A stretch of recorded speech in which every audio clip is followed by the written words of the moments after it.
Hey, so a couple of quick things about today's episode. For one, we noticed that our video lengths are getting a little out of hand here, and so we're trying to cut those back so that they're not so long.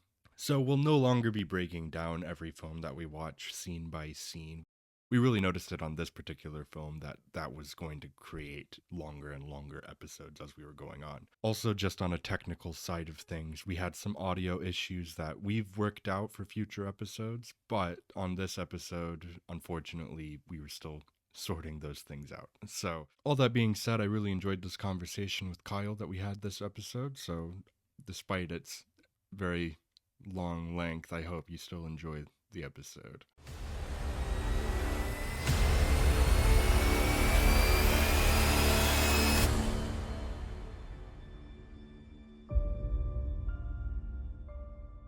Hello, and welcome back to the Great American Movie Review, where we review great American movies. My name is Kyle. And I'm Mikiah, and this week we'll be talking about the film adaptation of Are You There, God? It's Me, Margaret, that came out earlier this year, 2023. The film follows 12-year-old Margaret Simon as she moves with her parents from New York to New Jersey in the year 1970. The film is the second feature from director Kelly Fremont Craig and is based on the book by Judy Blume that was published in 1970. Despite receiving critical acclaim, the film did poorly at the box office, only taking in 21 million globally on a $30 million budget. All right, so Um, this is a movie that I picked for this week, and I picked it for three reasons. The first reason is that we've been doing, which this is going to happen, this is going to be the case while we're doing this show, because we are two guys, where we are Whoa, slow males down in there. our We're two 20s. gentlemen. Calm down. Two gentlemen, yes, sure. Either way, though, most all the movies that we've done so far have been very male centric with honestly pretty minimal female characters, and I wanted to do something that was a little different from that and kind of go in a different direction. The second reason is I also really wanted to do a new movie because we've done a lot of movies, when we were kind of growing up, and some more contemporary stuff, but not, you know, I wanted to do something more recent. And it's also a And good idea because, as many of you well know, I do not watch recent movies, so yes. so And the it's the another third perspective. reason is that this movie's great, and it, as I said already, it did not do well at the box office, and I just wanted to talk about it because nobody else is. Oh, that was the third reason I wanted to do one specifically. That's So, understandable. also, that being said, we're two guys, and this movie is about female adolescence, and it goes into it, and not the authorities here on all of that. I did make sure that this time when I watched it with Hannah. The first time I saw it, actually, I saw it in theaters alone. And three guys who were clearly theater hopping, they were like teenagers, came into the theater and they asked me, "What movie is this?" And I was like, Are You There, God? It's Me, Margaret." And they said, "Ah, no." They walked out. So, So I will say, obviously, we're not experts. right. Um, that being said, we did grow up with with women, well, girls at the time. Yeah. So And and I'm sure you do too, I have a take from my side. Obviously, I can't speak for what a great deal that this movie shows, but I can give my take on it. right. And I did watch this movie with Hannah, this rewatch, who's my wife, and she had a lot to say about it, which Yeah. I thought she would. That's why I wanted to watch it with her. And so I'm glad I got her perspective on this. The other thing I want to point out is that this will be a spoiler filled discussion. So while it's based on a book from 1970, it's still a very recent movie. And I just wanted to give everybody a heads up that in this very recent movie, we're going to be talking about everything in it. We're not going to shy away from any, subject just because we don't want to spoil it for somebody. Not that this is a major spoiler filled movie or anything, It but is it is a lot of the plot points people will get from the book if they have read the book, and I don't want Micaiah to call me an overachiever ever, but I did read the book specifically for this episode, so I do have some takes on that. well, you are an However, overachiever, so it is a spoiler filled episode for a recent movie that no one watched, so I don't yes. know if that's gonna come across very very strong. yeah, either way, just getting into the movie now. Yeah, let's We got start. that out of the way. So the movie, as I said, it's set in 1970, the year that the book was written. And I think that was a smart decision because obviously there are themes in here that it doesn't necessarily strictly have to be, but I think it really works for the story that they're telling to make sure the adaptation was set in that year. It's And it opens with that camp montage where Margaret is at camp and it's just much joy she had in her life and experience there, and then she was coming home to her parents. Margaret is played by, her name is Abby Ryder Fortson. She's not been in a lot of things, but she was in the Ant-Man movies, the first two, she as was yeah she was the younger Cassie in Ant-Man and Ant-Man and the Wasp. yeah, before the time Before jump. yeah before the blip that led to 5 years in the future. Going back to the 1970 thing, I did uh, I had no inkling of what this movie was going to be going into it. So seeing a coming of age movie, which I don't often watch, but seeing a coming of age movie set in a time that isn't the present day with smartphones, social media, that kind of thing, I quite enjoyed because movies like Eighth Grade, which is a great movie. A lot of coming of age movies nowadays focus solely on perspectives from social media and that kind of thing. So seeing a different take on a coming of age story really works for what I wanted to see in a coming of age Yeah, movie. it's interesting because you do, yeah, like you said, eighth grade's a great example because it's a similarly aged person in very modern context, and that's kind of the point of that movie. However, there are other coming of age movies that are set in modern times and they don't really understand how it's a difficult things with contemporary films in general is Yeah, smartphones and all that stuff. And this movie kind of getting to avoid all of that is really nice for this kind of movie and the story that they're telling. yeah, and also because technology is obviously changing so quickly. Like I didn't have a phone until I think I was like 11 or 12. A lot of kids these days have tablets when they're 2 and phones when they're like 5. And so the generation of technology changes like every 4 years. There's a different generation who has different experiences with technology. So going back to a time where every basically 10 to 15 years is when the generations would be, and those generations would be roughly the same when it came to activities that they did and the Yeah. things that they learned. So going back to that was definitely a fresh take for me. Right. And I will say I had no idea going into this movie when I watched it the first time what this movie was about. I knew it was a classic book from well before I was born, and I only knew this as a punchline that was brought up as a joke in other things where they would just use the title of it basically. But that's so I was aware of it, but I didn't know what it was. So it was really nice getting to go into this and actually watch it kind of with fresh eyes. And I Yep. didn't read the book at all, unlike you, once Well, again, no, I the read the book overachiever. after the movie, which I think is honestly I might have one of the few experiences here going in completely blind, watching the film without knowing anything about the book, and then reading the book afterwards. Right. I think I'm one of a dozen people in the world that has that experience, especially because only $20 million worth of people watch this movie, let Yeah, alone so read like the book. 12. Yep. Yeah, so like a dozen people. Yeah. Right. But uh, I will say so for the opening montage, it shows that she's in a play. She's super excited going to camp. She's living her life during the summer. She gets back, has a few interactions with her mom and then grandmother picking her up from the bus.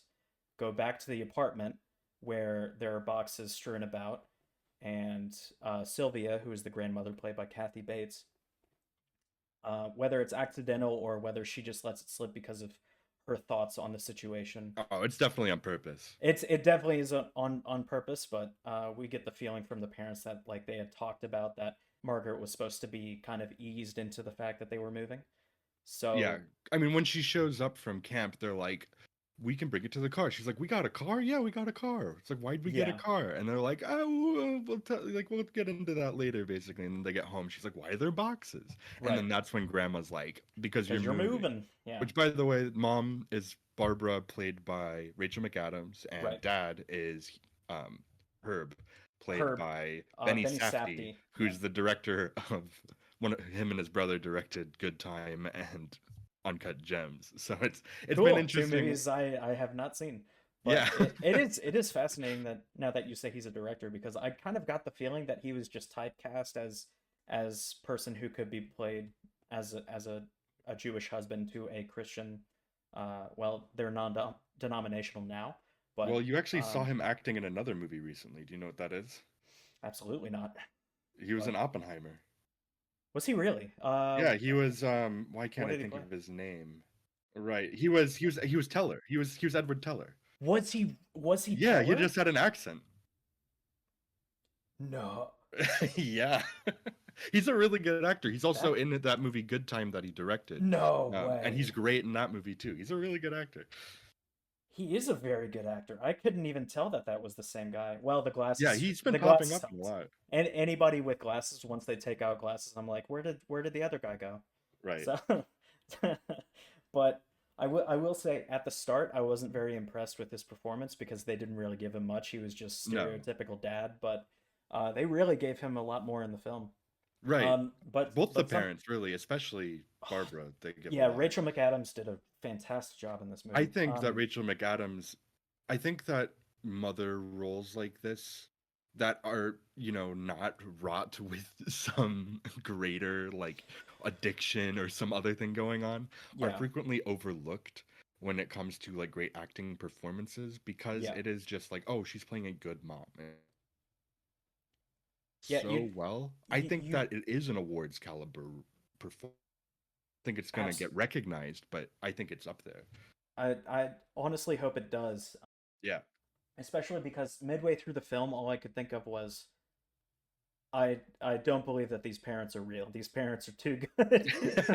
I cannot believe how these parents were written, but no, they were absolutely phenomenal performances from both of them.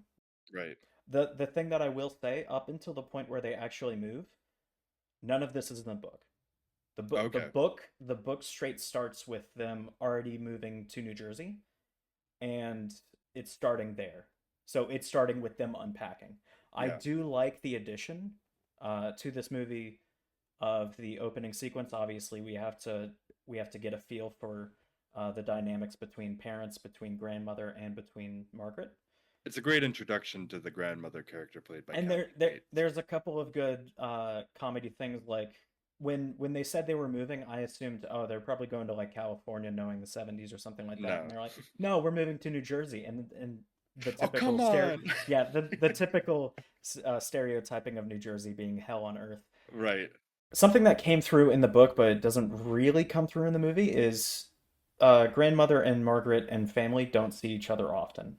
So they talk on the phone quite a bit, but they don't see each other as often as the movie would think Like once or they the movie move. would show. Yeah, I think but the movie's moving through a lot of time in a faster fashion. I get the that impression that that's true. But for the moving scene, we kind of get the fact that grandmother being here is an infrequent thing. But what I think it's Margaret or the grandmother says, "Oh, I'll never see you again," kind of thing, which is it's poignant because it's often a case where if a relative moves even slightly away, it's like a finality thing. It's like an "oh, I'll never see you again" type thing. But right, it kind of feels like they're moving maybe what 45 minutes away by car. It's got to be like that amount of right. time. There's absolute, and they now have a car, and At most also like an hour or two.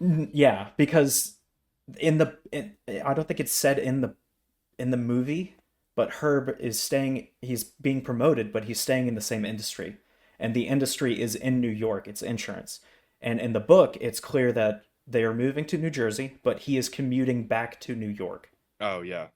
So it's really just the fact that they're moving to the suburbs. So I don't get at all how grandmother would be that like defeatist and just say, "Oh, well, guess I'll never see you guys again." I think in the movie's version of this, they probably do see the grandmother a lot more. I remember when I lived Yeah. in Minnesota, I would see my relatives that I lived close by there all the time. Yep. And I imagine that this movie, maybe the book implied that it wasn't as often, but the movie clearly implies that she's a regular part of their life. And you do get a nice contrast where like with the parents, with Sylvia as well, the grandmother, you get scenes of her by herself just kind of grappling with the situation of being alone. Right. And I think it's a smart thing with the Herb character that he isn't as present in the movie as like Rachel McAdams is, because he is the one working. So from the kid's perspective, which the movie is told mostly by, through Margaret's perspective, then you're getting less of him because he's working all day. And the point is that Margaret, or she tells her, now I don't, or Barbara tells Margaret, I don't have to work anymore. And she's like, but you love Right. working, you know? And so a lot of Barbara's thing in this movie is just also trying to figure out how to be alone, basically, and how to run a house by herself. Another thing with God, this is gonna be a huge discussion between the book and the movie.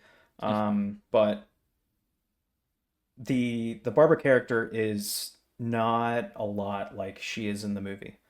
She teaches, or she I believe the book only goes into the fact that she paints as a hobby. I don't think Mm, she, or if it does talk about her teaching art, it doesn't talk about her quitting and spending more time in the home. It mostly just talks about her spending more time in the home. But the entire PTA thing is never a thing in the book. yeah, I feel like that would be something. I think that a lot of the stuff, I feel like the book's probably more centralized on the specific Margaret character. Yep, completely. And I Yeah, think in some ways the film succeeds because of that distinction. In some ways, in specifically the whole religion aspect, I think it fails on its head. interesting. We can and will get to that, but I think the family aspect, this is the point I was making. The family aspect in this movie or in the movie is much better done than it is in the book. I see. But basically everything else to me is done worse. Okay. So, but we'll get into that if Yeah. you have anything else to add, but we can just move on and I Yeah, can no, then, so pretty continue. quickly, then, once we're in New Jersey, so this is one of the best things about the filmmaking to me on this end, is the house is it's that they move into. It's a really nice house, and it's the 70s though, so maybe that wasn't as hard to get. um, Oh, it absolutely but wasn't. It was probably like $2,000. I right, exaggerate, but yeah, it was probably just like $2,000 and then you're in. yeah, but so you get throughout the unpacking the house, and it's kind of an interesting just evolution of things being in more or less states of disarray as they're getting more unpacked and more put into the house, and also not making progress in certain areas. And then when they do make progress, I'll talk about that more later, but Mhm. I think that they really make a good like living house that really understands the setting of the scene and the emotion of the scene by how the house is kind of arranged. And so it's interesting because you start to see that here because there's still boxes and she's unboxing all these plants and stuff as she's like first getting everything set up. And then we get a ring on the doorbell and we get introduced to the Nancy character, Nancy Wheeler, who invites Margaret over to play in the sprinkler across the house at the bigger house down the street. So with the one scene, it sets up Nancy as she's pretty dominant when it comes to friendships. Yes, very dominating. Yeah, very dominating, very upfront, and very uh, dem- Precocious. yeah, precocious is good. I was thinking like moderately demanding, Yes. but that's good, and that's almost almost entirely verbatim what comes out of the book. Oh yeah. Yep. Yeah, and then so this is where we get kind of introduced to some of the scenes where it's actually so sexual development is a big part of this movie because it Yep. the age of the characters and they're dealing with puberty, and it directly addresses all of it, Yep. like it is an important part. You could not adapt this without making this an important part. Yeah, I would argue the sexual development is the plot. Right. So you get Nancy commenting, "Oh, you're still flat," when she's letting her borrow a bathing suit so that Hmm. they can play outside. Obviously a joke because she's a child. And so you get the introduction of those kind of things, and you see Margaret kind of thinking like, "Oh, I didn't realize I should even be thinking about that," basically. The only thing I could note based off that, when you go through changes, it's typically in middle school. It's the science of it is typically girls start puberty before boys, and that could be a couple years, it could be a year, Just but for that's reference, that's a everybody, typical thing. um, I'm gonna interrupt Kyle here You're because I good. just wanted to tell everybody that your dad is a doctor and he did give our sex ed That's true, class in elementary school or and middle that was school or something. whatever. Yeah. So it's just really funny hearing you go into it like you just did because I was like, this sounds familiar. Yep. I would argue I knew before everyone else, but whatever. I imagine your dad would be more upfront about that than a lot of parents, Well, yes, but being a doctor. it's yeah, it's more so upfront about the science of it. It's not really about how a lot of, at least to me, religious parents would have kept it under wraps, or at least try to cover it up in a way, or at least manipulate what a child learns. And I'm not going into the morals or ethics of that. I'm just telling you right now that I am more interested in the science of it than what to think about how to tell children about that. So Yeah, I'm purely about the facts here. yeah. Facts and Oh, yeah. logic, I'll you know. say back to earlier in the movie before. So earlier in the movie, before they moved to New Jersey, you get the first scene of Margaret praying, which is important to bring up because Right, one, that's the namesake of the movie. She right. says, "Are you there, God? It's me, Margaret," and she prays to God. So Which yeah, it's an evolving discussion throughout the movie with that. It's just important to bring up to not overlook that early on because so it yeah, is must so we continue. get we I got the notion watching the movie that she doesn't have a denomination, but she is spiritual and believes in a God. That's that's all I gathered from that because she doesn't really go into it. The praying that she does is more so the typical kind of stereotypical praying that you get. It's asking for something. She doesn't ask like people do as a grace before food. Like she doesn't ask to bless anything or that kind of thing or thank God. She is figuring out life and she wants God's guidance, whether that be through helping her change quicker or helping her understand things. That's all I gathered from that. Yeah, I mean, as the movie goes into it and you understand more about where her faith perspective comes from, to me, it always struck me as somebody who grew up in a house that didn't shy away from necessarily addressing, religion, Mm-hmm. but, or actually, yes, specifically did shy away from addressing religion, but grew up in people, there was still religion surrounding in a way that was kind of specifically absent from her So, life. assuming this character grew up in the 60s, yeah, religions, especially Christianity, would have been everywhere. Right, it's gonna be everywhere no matter what in her Yeah. life, especially at this time. And I think that the character's just kind of exploring ideas of faith while she's in a moment of what to her might be her biggest moment of crisis in her life at this point with Not only this move. that, but we don't know for certain. So atheism was very rare in the 60s. Yeah, I So imagine. even those who were not spiritual still believed in a God, whether it be the Abrahamic Christian, whether it be or the Judeo-Christian or Muslim God, which if you're Muslim, it's all one entity. Whether it be some people were Buddhist, not very many in the United States, and some people obviously immigrating from India were Hindu or Sikh, which again not very many in this time in the 60s and 70s. It was more so in the UK, but yeah, not a lot of non-denominational people in the United States were atheist. They were Right. they were at best agnostic theist, which means that they believe that there is no way of proving or disproving that there is a God, but they do believe that there is a God. Right. So it's more so that they were apathetic towards religion. Yeah, it's a very childhood kind of exploration of that from somebody who has not lived a life of specifically doing it, but in that time period and in the world as it was at that time, it makes And sense and for something I her. Yeah. appreciate about Margaret's character towards religion is how it's more so to find comfort, which is Right. first and foremost what religion is for, Right. or what spirituality is for. So that I liked that how it started in the film and in the book. It's mostly the same how it starts. Yeah. But yeah, let's so Nancy and Margaret are playing in the sprinklers, pretending to be models, which exactly how Very it is in the kid. book. Yeah, Yeah. very outdoor kid activity. Okay, so an important little bit is that this is brought up in the book, but not only that, but Nancy kind of implants a thought into Margaret's mind that 14-year-old boys, all they think about is sex and perverse stuff Mm. and that kind of thing. And that decides, in the book at least, what Margaret's first interaction with Moose is. So she's very disgusted by him, even though she knows nothing about him.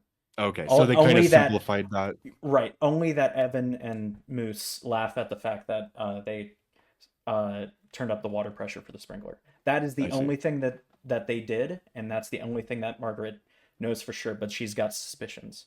But in the movie, I there's see. an immediate chemistry thing Right. between Moose and Margaret. I guess they Whether simplified that relationship because I guess they figured that that wasn't as it's that more clearly wasn't a priority to them with it's what they were trying to tell. definitely more cinematic. It's Yeah. always been more of a cinematic thing, coming of age. There's an immediate attraction between two characters, Yeah. whether they want to or not. And I recognize that it's cinematic. Looking back on it now, it's jarring just to Yeah. me I mean, I have no with how it. issue with it as it is, but that is an interesting point to of Well, difference it's between a the point. It's a adaptation. point that I'll go over once we discuss more of Margaret's character between Nancy, between the I believe they're the PTS is the name of their group of four Right. with Gretchen, Janie, Nancy, and Margaret, which I'm just going to refer to as the PTS. I don't know exactly what it stands for, but Yeah, I forgot, yeah. honestly.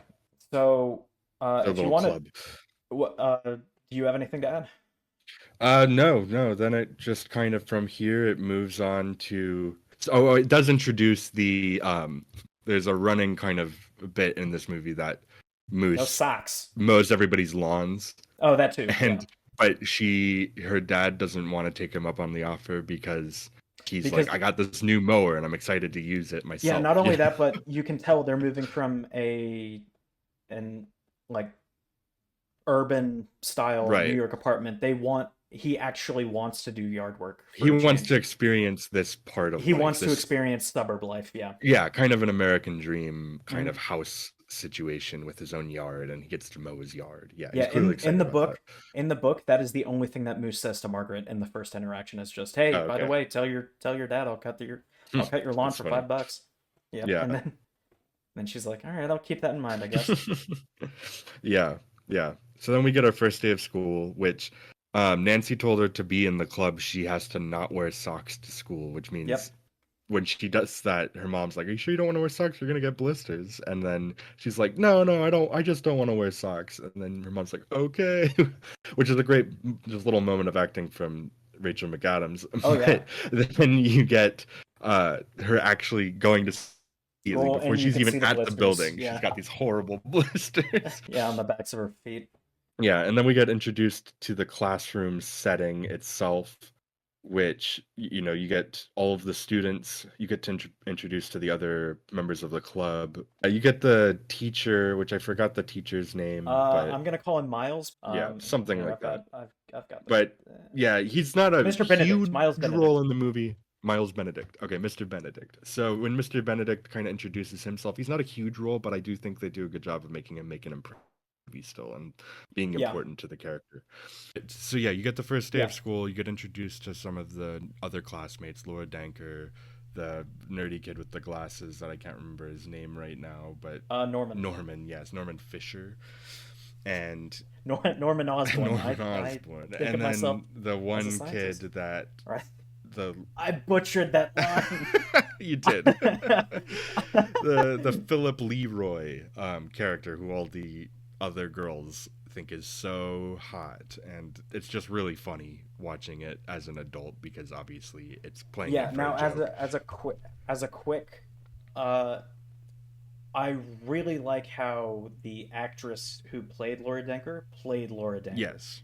I really like the actor who played Norman and Philip Leroy. I really like how they played them as well because obviously you can get the lines and you can get the descriptions from the book, but you can't get how exactly they act with like facial expressions with voice, which is largely important, and with just Yeah, mannerisms. like Laura Danker's And very self-conscious about how she looks because she's been made fun of a and you lot get for that it. right off the bat. And she's very reserved, not which is not her fault. And Right. you kind of get that in the book. You don't really. You get it Mm. completely from Margaret's perspective until a gigantic shift, the fight in the library. But in the film, you get it immediately, and I really empathized with Laura Yeah. because like everyone making fun of you and like you have no friends, and I get that Yeah, she completely. just all that happened So is she developed earlier than everyone else, and in a few exactly, years it won't matter. which like I said, on average happens more with girls than boys. So it's absolutely believable Right. to be a That's plot point. something that Hannah actually brought up when we were watching because she went through that. She developed earlier than most of the girls in her classroom. She's like, I was taller than everybody. For the record, Hannah is Yeah. 5 feet tall, so she's not a tall person. But during like this age, she was the tallest one in the class for a short period of time because she developed earlier than everyone else. So, I was basically the opposite. I was much shorter than everyone until like seventh grade. mm, So I was basically the Freddy character, yeah. the kid who hangs out with Philip. At least in fifth grade, not many people are going to know this, but I peaked like socially in fifth grade. It was all downhill after that. So I was actually a fairly popular kid in fifth I mean, grade, you had a pool, which so is that is true. That was a huge thing in the mid 2000s, whether or not absolutely. you had a pool. Yeah, so we Yeah. get those side characters, which yeah, like you said, they're very well characterized. They're once again minor characters, but they're well characterized by the child actors portraying it. Which there's so Yeah, and many I can't. child actor led films, I was. and this Yep, I one was gonna has bring one that of up. the better just like central casts around them that I've seen. It's just they're all doing a good job. To me, immediately what I thought of, because I don't watch a lot of movies, is Harry Potter. Like getting those kind of, Right. and all of these actors are unknown. So getting all of these performances out of child actors who are, and thank goodness they actually hired actors who are within the range and not like Michael Cera and Tobey Maguire. Right. Oh, for this movie Because especially, it makes those yes, joke lands. Like the absolutely. fact that Philip Leroy walks into the room and they're all like oogling and like oohing and Hmm. awing over Yep. him, and he just like he's like a little kid, you know? It's just Yeah. really funny. Yeah. Not only that, but before he opens his mouth, which is it's not until the birthday scene, I think, before we actually hear him speak, and he actually sounds like a Right, because he child. is a child. And I'm like, yeah, because he is a child, but like he's deified by the girls, and then he opens his mouth, and then I'm like, yeah, no, I don't see it. Yeah. He's like a 5 year old when he speaks. Right, yeah. No, it's just a weird thing, but it's like you understand it though because kids were like that, you know.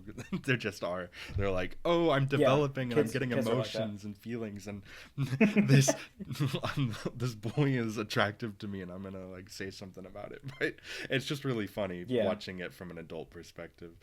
it's like why were we so mean? Right.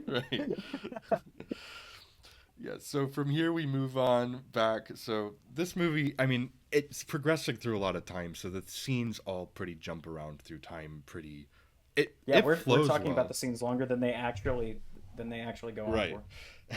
And so we get the next scene where she's back home from school after her first day of school. And her mom's trying to ask her how it was. Grandma calls on the phone and they make a plan for her to stay with her grandma in New York one weekend. And then right after that, she's like running out the door to go to the first club meeting with the three girls from school, Nancy Yep, and them. Gretchen and Yes, yes. Janie. Yep. And so they have their first meeting there. Yeah, it's another point of good acting from Rachel McAdams reacting then now to the blisters after she sees it. Like, it's just funny. Yep. Yeah. That's what, a lot of what she does in this movie is just having good responses to things happening. You know, both kind of confusion because you know it's her first child and her only child, and just kind of going through like I've experienced this and I'm trying to figure out how to teach this at the same time. Right. So being respectful of the fact that her kid is developing and is not, you know, like she can think and act independently, but is also still very much reliant on her. So it's just kind of an interesting period of time to explore both from the child's perspective and from the parent's perspective, which I appreciate this movie Yeah, does. when it comes to the family scenes, all I can just say is they're Yeah, really good, and then move on. Like I don't have a lot of discussion when it comes to anything between Margaret, between Rachel McAdams, between the right. grandmother. It's different in the book than it is in the film, but I think it's much better done in the film. I'm good with it. Yeah. All right. So the first club meeting, which you get a few of these throughout the movies. This is the first one, obviously, and so you get to see Margaret kind of show up to Nancy's house, and she's a little bit awkward, and they're coming up with rules. Okay, so in the book, it's well understood that that was going to happen. In the book, Margaret says, "Well, we should probably pick a day of the week." And Nancy was like, "Well, duh, but what day do we pick?" And Gretchen says, and this is what I felt that the film absolutely should have added, because it's so insane for the times, and especially with how young the girls are. She says, "Well, I can't do it because I've got Hebrew school on Tuesdays and Thursdays." And the other two girls, who, just as a an update to the religions of the other three girls, obviously we know Margaret is non-denominational but spiritual. Gretchen is Jewish. Nancy is Methodist, or yeah, Methodist, and then Janie is Presbyterian in the book. She goes to a majority black church in the film, which is a fine substitute. I think Janie's church would have been Methodist too, which they don't really go over in the film, the different the different denominations of the schools that Margaret eventually attends with the different girls. But then a very poignant conversation gets brought up. Nancy, Janie, and Gretchen are all confused as to, like, Margaret doesn't go to Sunday school and Margaret doesn't go to Hebrew school, and everyone's dumbfounded. And she's like, "Well, my parents aren't very religious," and all of them basically in unison are just like, "Wow, how did you manage that?" And they're just like super envious of that. Oh yeah, And I think that's yeah. That's that's an an interesting. insane point to bring up in 1970 Right, amongst three basically 11-year-old girls. right. And I don't know why the movie doesn't bring that Yeah, up, it keeps the because religious that, discussion mostly to the to a parents, the minimum, family. The yeah, family between the dynamic, it's family, which is there fine. fully, and I really love the way they But explore it. But yeah, that seems like something that is odd to leave out because that's an interesting perspective to get that from the other girls that she's close with. well, especially because I mean, I thought it was weird for the whole religion thing. I understood why Margaret wanted to go to different churches, but she doesn't bring up why she picked the churches that she picked. I got the sense that she was just going with the friends because each one she goes to with a different friend. So, And then the problem with that is every single one of them is a montage, and it leaves it. We'll get to it eventually once we go to the temple with Grandma. Not us, but right. Margaret. But once Margaret goes to temple with her grandmother, she one on one speaks with the rabbi, and when she goes to the Methodist church with Nancy, she in the book she speaks to the priest, and so she's getting one on one conversations with the different denominations, Mm, and she's not really having that much to say about it. She's mostly talking as if she would like talk about school to her parents, like, "That's good, yeah, that's right. cool. I find this interesting," and that kind of thing. So she's not really getting the answers she's looking for. And there are different reactions when she tells the rabbi, or when she tells the priest, the Methodist priest, that she's not religious at all. So the priest actually gives her like a mean look, and then like a look of, "Oh, I'll win her over," kind of thing. Right. So, but and these are just small little things that are not even brought up or just overlooked completely in the film for the sake of family and Yeah, they changes. centralized those Which, discussions into the family stuff. but then they keep bringing up the the project, and when Margaret prays, and especially the scene at the end between the teacher and Margaret, which I'll bring up.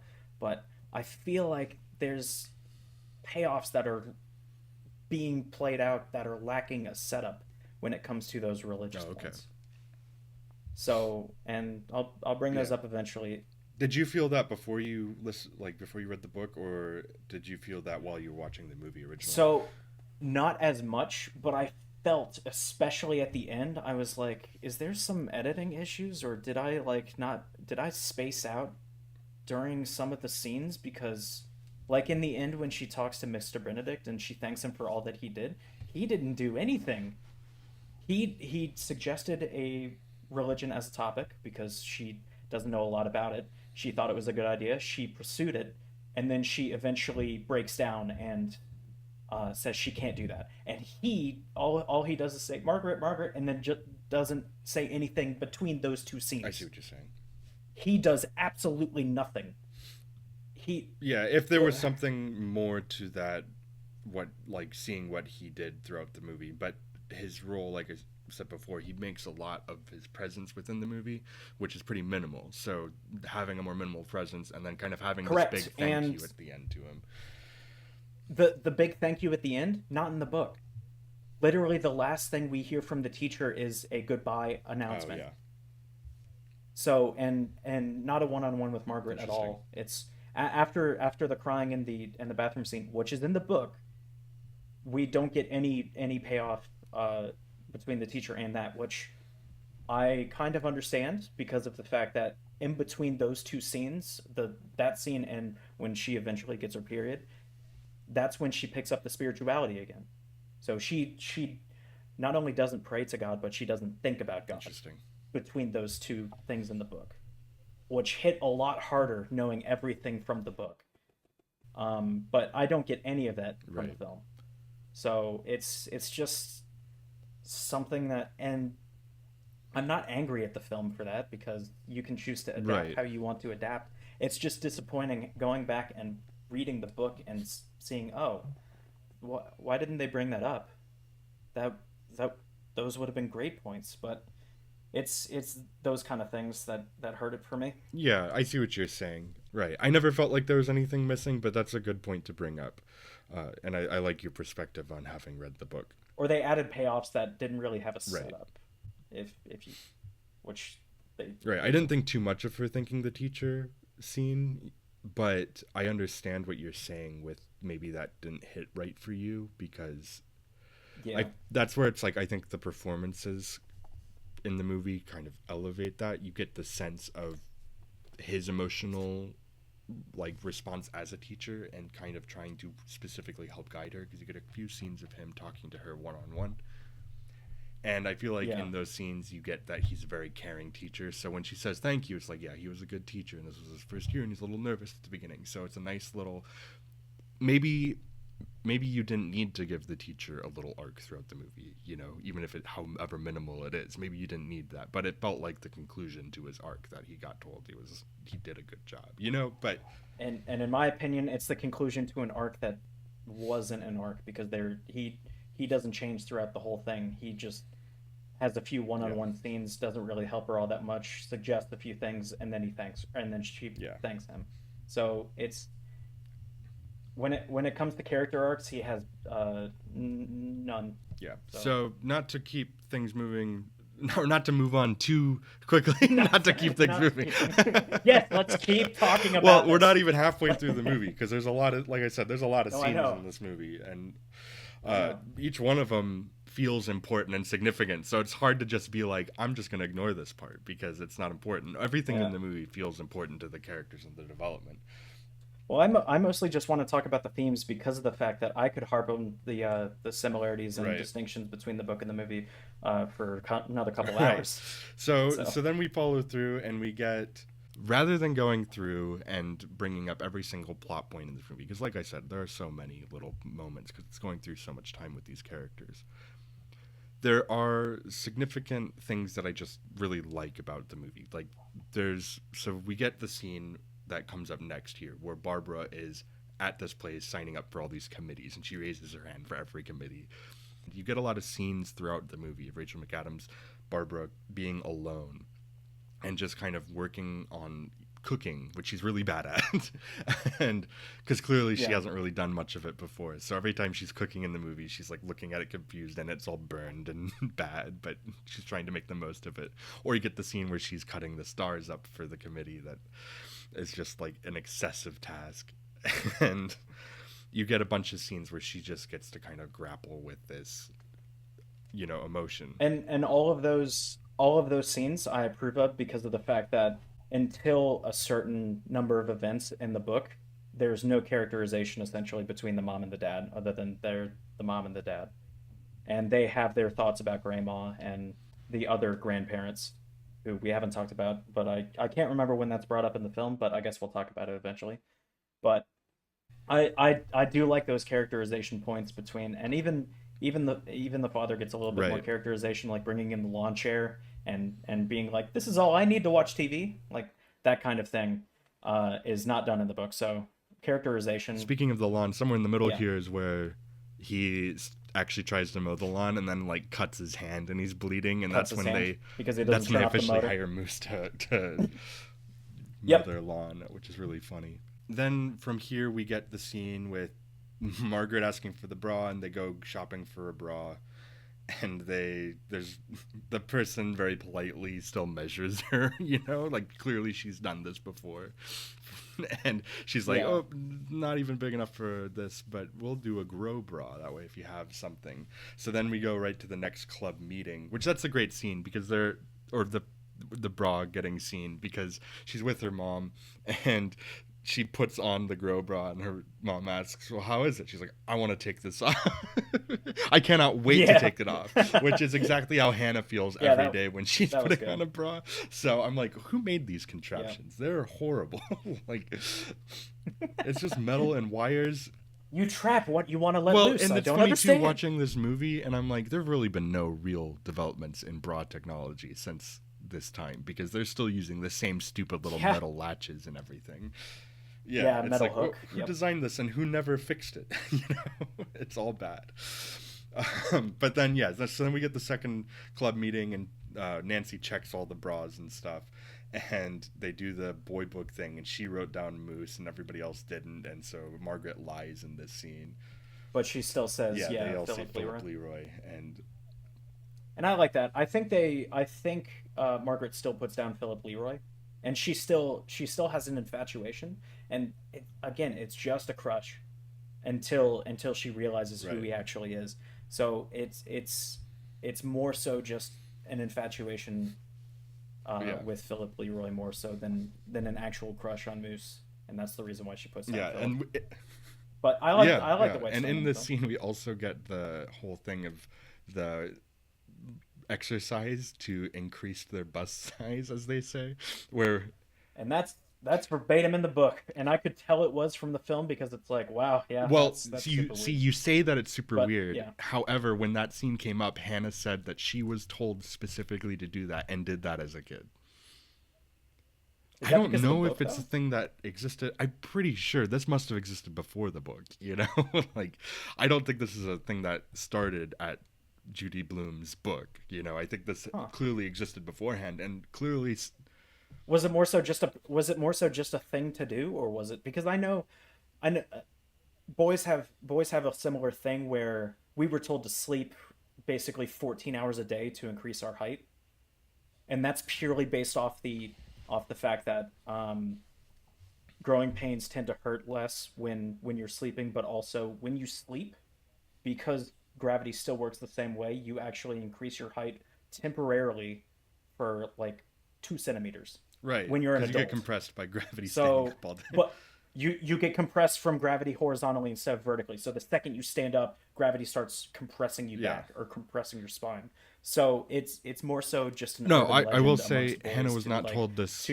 to sleep a certain amount or drink enough milk Hannah or was like not do told that to kind of do thing. this by any legitimate sources. People telling her, So it was the person it telling her was to more do just this was it was not, um, not a good source for what you should actually do in life. so it was like hearsay Right, amongst right. other I don't girls. know what, like, I don't know what Yeah. experience she had with other girls doing this or knowing about other girls doing this, but within this context. So that's the reason why I am okay with the scene. I have no feelings one way or the other Right, because which I is don't why I'm have any glad I experience watched with it. that other than an Right. analogy, other than an Which is why I'm glad I analogy. watched it But with Hannah this time, um because she had that kind of context to know. there was a lot of times where she was pointing at the screen like, "Oh, I did that," or "I remember that." It's the stuff I wouldn't even Yeah. thought of, or was like, "Oh, that's kind of weird." You know. And I guess growing up, I guess I could point to some. Uh, I actually pointed to, speaking of Michael Cera and Tobey Maguire playing high scores, I pointed to Napoleon Dynamite, which came out, I think, when I was 9, 8. I pointed to that movie for a lot of my humor Oh and yeah, personality growing up. It's not so much coming of age, it's more so it it dictated a lot of what I said and did. So it it did us that all, Kyle. All of us I with makes Napoleon Dynamite. for people who knew it, and yeah, but I it makes sense. I'm just trying to make a No, I see what you're metaphor or saying. an analogy out of it. Yeah, so now from this point, we get the Margaret going to stay with her grandma in New York scene where it's really actually funny. Because she's getting on the bus by herself for clearly the first time, and she's gonna go visit her grandma, and she prays in this scene because she's worried, but then she turns around and she sees some nuns sitting on the bus. She goes, "Oh, I feel better now," which is really funny. Yeah, And then yeah. It's definitely played yeah, off as a no, for joke. sure. It's definitely a joke. It's a very funny joke. And so then we get the scene with Grandma, which this is a great scene, and it really shows Kathy Bates just being a great actress. Like you needed any proof that she was a great actress, but continuing to do so in this movie. Isn't she the one person who got an Academy Award for Titanic I for don't acting? no, I don't think she got an Academy Award for Titanic. She won for Misery. Didn't she? She wasn't. I She was don't remember, nominated. but she definitely won for Did she win Misery. for She Misery? might have been nominated for Titanic. I wouldn't be surprised. But yeah, I mean she's Oh yeah, continue on. That just yeah, either way. tangent. So yeah, they're at the play first, and they go back to Grandma's house, and then this is where Margaret brings up that she asks Grandma if she can go to temple, and they're like about to go to sleep, and then she's like, "Oh, we'll go tomorrow," and she gets right up, and she's like, "I gotta figure out what I'm gonna wear," which leads right into the temple scene the next day. Where this is Margaret's first experience with organized religion at this point, because as we learn in the movie, both of her they were kind of burned by religion, both of her parents in one way or another, and From yeah, right from from from Barbara's Barbara's parents parents. especially. Although it's much so in the film, we kind of get the sense that Sylvia always wants to kind of push Judaism onto Margaret. In the book, it's always everything is Sylvia trying to convert Margaret, which kind of puts a bit of a wedge between the parents and Sylvia. It's not that much because obviously they still see each other, and Barbara's okay with Margaret going to see Sylvia. And so the way it plays out, I don't remember in the film. Does Margaret ask to go to temple before Yes, Margaret going to asks temple, or Sylvia, ask Barbara? and She Sylvia. does. No, not ask Oh, she Sylvia, does not but ask her ask parents, no, Barbara. because then you get the next scene after she gets back from temple where she's back home, and her parents are like, why did she take you to temple? Like because I asked her to. It's not her fault. Yep, yep, and you can, yeah, you can do that when you get older. So I guess that scene in the film kind of merges Yeah. the two scenes before and after in the book. But in my opinion, I like the way it's better in the book because of the fact that we get a small little notion that Barbara is angry for a little bit, and then after Temple, all she asks is, "What did you think about it?" Like a genuine, "What did you think about it?" I think probably because Barbara had not thought about like organized religion for a while, or not thought about it positively, so she's thinking about what Margaret is thinking about it while still holding the opinion that she shouldn't convert until she's older. So it's a bit of a better flesh Yeah. out than the movie. But like I said with the temple scene, it could have been a little bit longer with the montage is okay. I get that they have to compress a service down from I think in Jewish temple, the one that I've been to, I think it was about an hour and a half to 2 hours.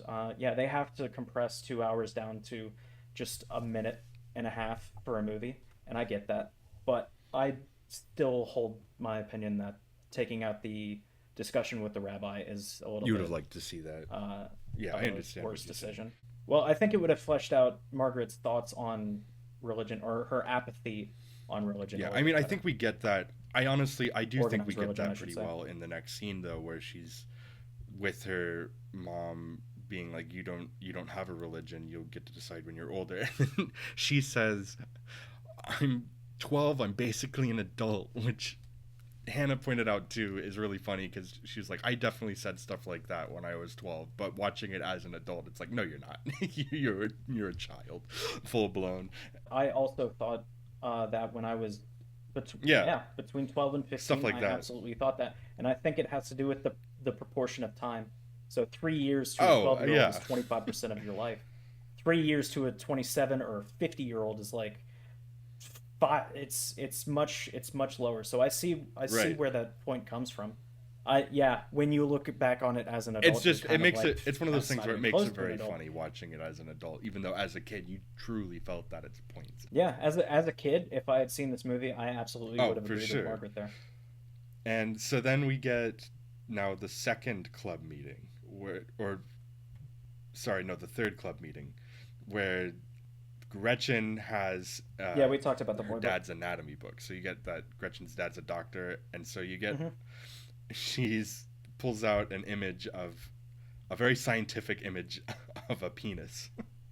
And so they're looking at it and they're like, "Oh, what? Why does it look like that?" Just kind of making fun of the way it looked, which is very funny. Obviously, Yeah. this is kind of an interesting point that I want to bring up in general with this movie is that the movie is rated PG-13, and I object to this Yep. strongly because I think that studios have forgotten what PG is even for, because it's literally parental Yep. guidance. Like, why are we?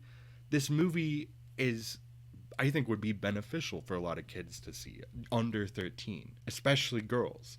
And even boys too. I would have loved to have a movie with like this when I was younger, so that I could destigmatize certain things about my understanding from the world. Yeah, just to Right. lower the And so sensitivity of it. this Yep. movie, it doesn't do it like anything that is like, it's literally rated PG-13 for scenes of like sexual development or sexual education, I think is what it says specifically. And I'm like, that's like a ridiculous thing to be rated PG-13 for. Is So you're gonna have to let me know. So PG-13, does that mean anyone under the age of 13 no, they can't can go with the enter on their parents, own? but it'll probably deter a lot of parents from bringing their kids. So if you have 11 or 12-year-old kids, you might be like, ah, it's PG-13. I'm gonna wait. To bring that up as a point, Indiana Jones and the Temple of Doom is the movie that got PG-13 to exist. After that movie came out, and I think Gremlins at the Yep. same time in the same year, those movies came out, and the PG-13 got made because they were too intense for just the general PG audience. So the next Right. Indiana Jones movie that came out was PG-13, and when I was a kid, I was allowed to watch the first two Indiana Jones movies because they were PG, but I was not allowed to watch the third Indiana Jones movie because it was PG-13. And then growing up, I was like, that's stupid, because there's nothing worse than like the heart ripping out stuff. And the Temple of Doom is clearly a more intense film for a kid to watch than Last Crusade. Last Crusade is pretty goofy in comparison. And so I was like, this rating is kind of dumb, or like the understanding at least of the rating. I don't think the rating is wrong. I understand why the rating was Yeah. made. But there's a few movies that have come out recently like this, and the recent Haunted Mansion, which I saw too. It it's a PG movie. It's targeted towards kids, but like the humor and the tone of the movie, it feels like it's more approachably made for children. And yet it's PG-13 because I guess they're like, parents can't decide anything anymore. We'll just decide for them. It's actually, I guess the term would be catch-22 amongst the kids that really do need to see this have parents probably like yours that just paid attention to the ratings and didn't bother to bring kids to a movie that they know about Right. or bother to research, because I'm thinking of movies like the prequel Star Wars. So Revenge of the Sith, I think, is the only one Yeah, that's it is. PG-13. I could be wrong about that, but I went to go see that when I was Right, and I think Star 8 Wars was or 9. something that was big enough for it. kids were going to go see it no matter what. I mean, obviously, my parents were well versed and researched into movies, so I think they were willing to. I mean, they showed me The Matrix, which is a rated R movie, when I Yeah. was probably like 5 or 6. And it didn't scar me in any way. Sure, yes, it's got language, and yes, it has a lot of violence, but given the understanding that I had that movies were just movies, um, it really didn't Right. weigh on me that much. And I think a movie, yeah, I do agree.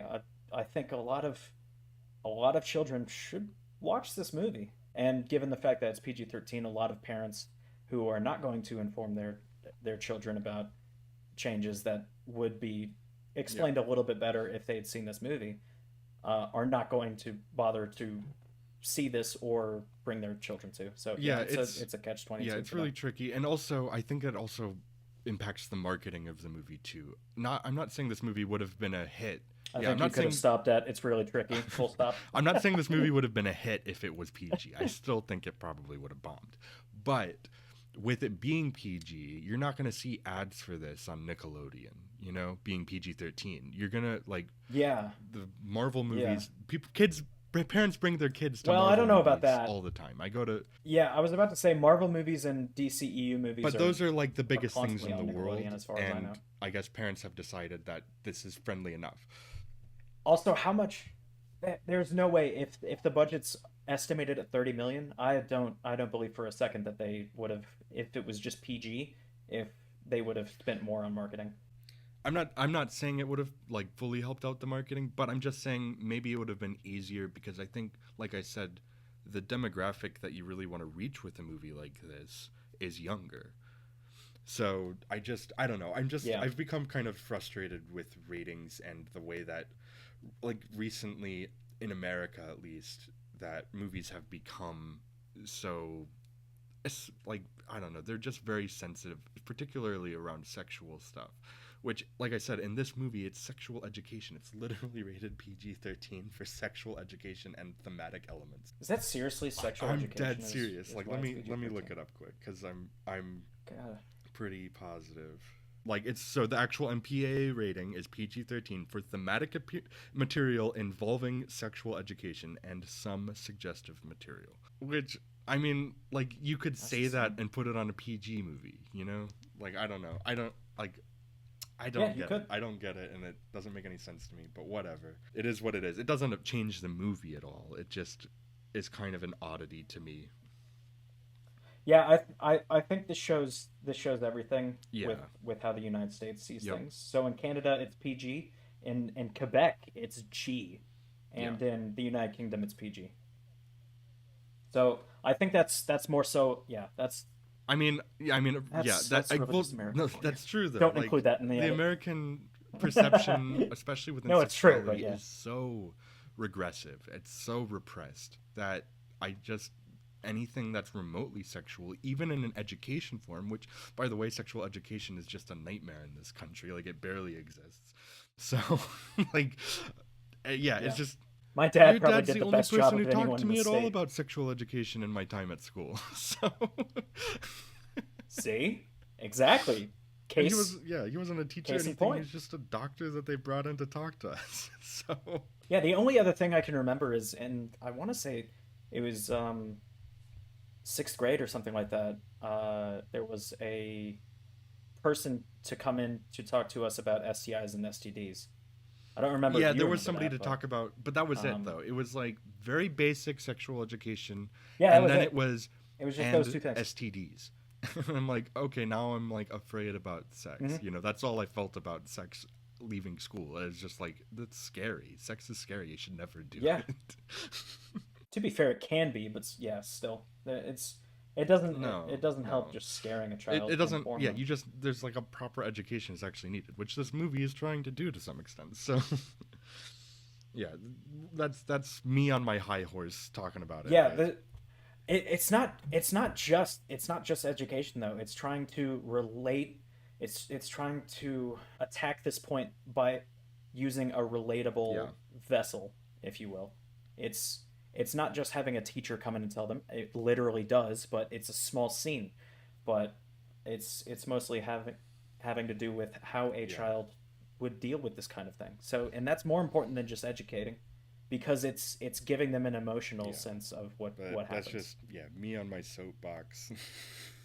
I had to get that point out for this movie because I don't know. It's a really just annoying thing that I'm gonna think Yeah, about every time I watch this. It's just like, why is this the case? Oh yeah, because things are just the way that they are. it's also possible. I mean, like I said, I knew nothing about this movie, but I might have started. It's possible when it comes out on DVD and Oh, I mean streaming that's that always it'll get more popular. popular. So I'm or possible. Um, That's always possible. Especially in this day and age with you can't look at box office returns as like that's all the studio's going to make. It's a hard time to get people out to the theaters unless you're like a kind of in the moment mega hit like a Barbie or a surefire hit, which is still having dwindling returns in like Marvel films. But other than that, I was surprised by how little money Spider-Verse made, I mean, okay, given that that that movie's PG. that movie it is PG because animation is for children, despite the fact that that movie's way more intense than this movie is. Well, I qualify okay. I that. say I Some say animations for most. children as a joke. Like I don't mean that. I don't believe that at. I don't believe that at Oh, all. Like okay, I say okay, that okay. as a like in air quotes because studio people will say that. There's more intensity. Yeah, in Across the Spider-Verse, there's more intensity. There's more violence. There's more language than that's in this movie, and that movie got a PG rating. Are you There's kidding more me? frightening scenes than there are in this movie. I have no idea what they're talking I know about. because America doesn't care about violence. They just care about sex. So Yeah. I'm like, whatever. Like, I'm not even saying that should be PG-13, but this definitely shouldn't. Either way, I just wanted to go back to the conversation between the mom and the dad. So after, right after Temple, because I forgot something. There's actually a Hmm. funny thing that. Yeah, you're gonna have to remind me a lot about like the So, well, they individual have a great pieces of just scene dialogue and because conversation right after that where. no, I meant Oh throughout. yeah, yeah, You can continue your point. yeah, I'm just giving you a and disclaimer. that scene is it's really funny because it kind of is them just discussing like was this an okay thing to happen basically, and they didn't like that it happened particularly without permission, but it kind of ends with her being like, you know what really stopped me from going to temple, which is Going to temple. I remember which is that. just Yeah. a funny, it's just it's a funny but it's also a great point like the temple scene because Margaret notes after she watched that scene she's like I liked some of the music but there's a lot of stuff that I didn't really understand what was happening and I think I was Which is funny because that's like the mm, one thing I like about church. yeah. And then she's like and I didn't really get that feeling so like throughout the movie when she goes to these different places she's trying to experience that feeling what she feels at least will be that presence of God I guess that kind of religious comfort. But she never gets that in the movie, and she notes that multiple times starting here because this is her first time in an organized religious setting. So then you get kind of very specifically after that third club scene, you see all the Christmas lights around the streets and everything, and their house is notably dark, which you also saw it in like the Fablemans. Not to go into the Fablemans, Never but yeah, seen that. you get because they're Jewish in that movie. So in this one, because they're not celebrating, they don't put up any lights, which is kind of a statement, especially for the '70s. Literally every other house in the neighborhood has lights. I think they. Yeah. No, I think Herb does put out one menorah Yeah, I think he does in the that. window, but yeah, there Yeah, are no lights. I think that yeah, I think there just would have been like a destigmatization if they had put out nothing, because I can't remember if they say in the movie like, "Oh, be prepared to put up your Christmas lights" or something like that, but that was absolute and yeah, still is kind of a big thing amongst many rural cities. If somebody doesn't have Christmas lights, there's an immediate like prejudice against that yeah. household. So, and it was probably, well, it was definitely many times Yeah. worse in the So 70s. then you also get in this scene, she does go to church, which they don't really comment on this. I guess her parents, after that scene where they had that discussion, just Is kind of. this it, now because this is Christmas? This is Was not this the. when they went This to is the Wheelers the. Church? Well, maybe it was around this time that. I think it's the Wheeler. I think it's the Right. Wheelers Church that she goes to during Yes, Christmas this is the Christmas in the book. decorations are up, but she goes. This is where she goes to Janie's church, the black church. Yeah, where they Janie's get church. big Okay. gospel music, and she's having a great time. She's like, I still don't know if I got the feeling, but I sure did have a good time, or whatever she says there. Which again, I don't. I think I remember them going to Janie's. No, I remember exactly what it was. So Janie in the book is Presbyterian, and no, is Janie? No, Jane. I am messing this up so many times. So the Presbyterian church where she goes with Janie is the priest that kind of looks at her with a mean look. Mm, That, which again, I think just a slight one-on-one with the gospel church pastor would yeah, have helped this movie quite a bit. And I'll just note, it's just a quick side note. So the Methodist church that she and Nancy go to, Margaret kind of says a bit of a one-off, like, "Ugh, are you gonna make me speak to the priest?" And Nancy says, "Well, there's gonna be a mob there, so I don't think we'll get the time," which absolutely makes sense because Methodist churches can be some of the right. biggest. So, especially at the time, because Methodism was, it wasn't recent per se, Yeah, but it was pretty big in those days. So I just wanted to do just a quick. So it's like it's one of those things where she talks to the rabbi, she talks to the priest, and she has negative discussions with both of them, kind of, or just apathetic, and then so she doesn't want to talk to anybody else about it. So I think yeah, that it's just a small thing. yes.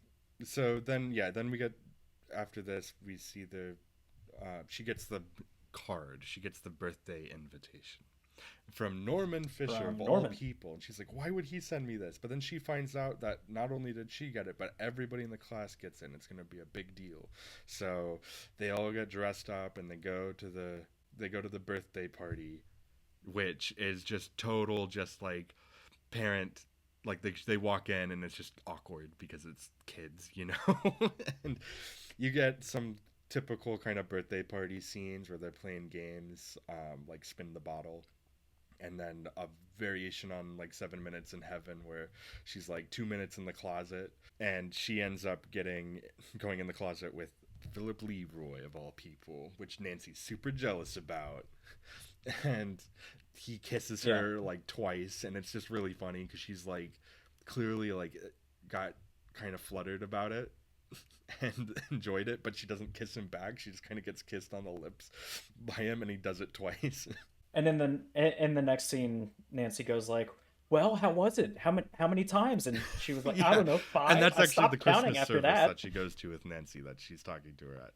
Yeah. Yeah, yeah, yep, that's So it. yeah, and so that's just a really funny scene. Honestly, there's not like a lot of stuff going on in the scene necessarily. It's just awkward kid stuff, which is just funny. Yeah, I won't say too much about that other than again Right. praising the actors. The child actors did an amazing job.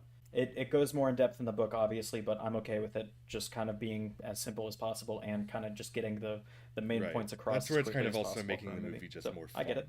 in general. Like it's giving it a fun kind of silly Yeah, scene. yeah.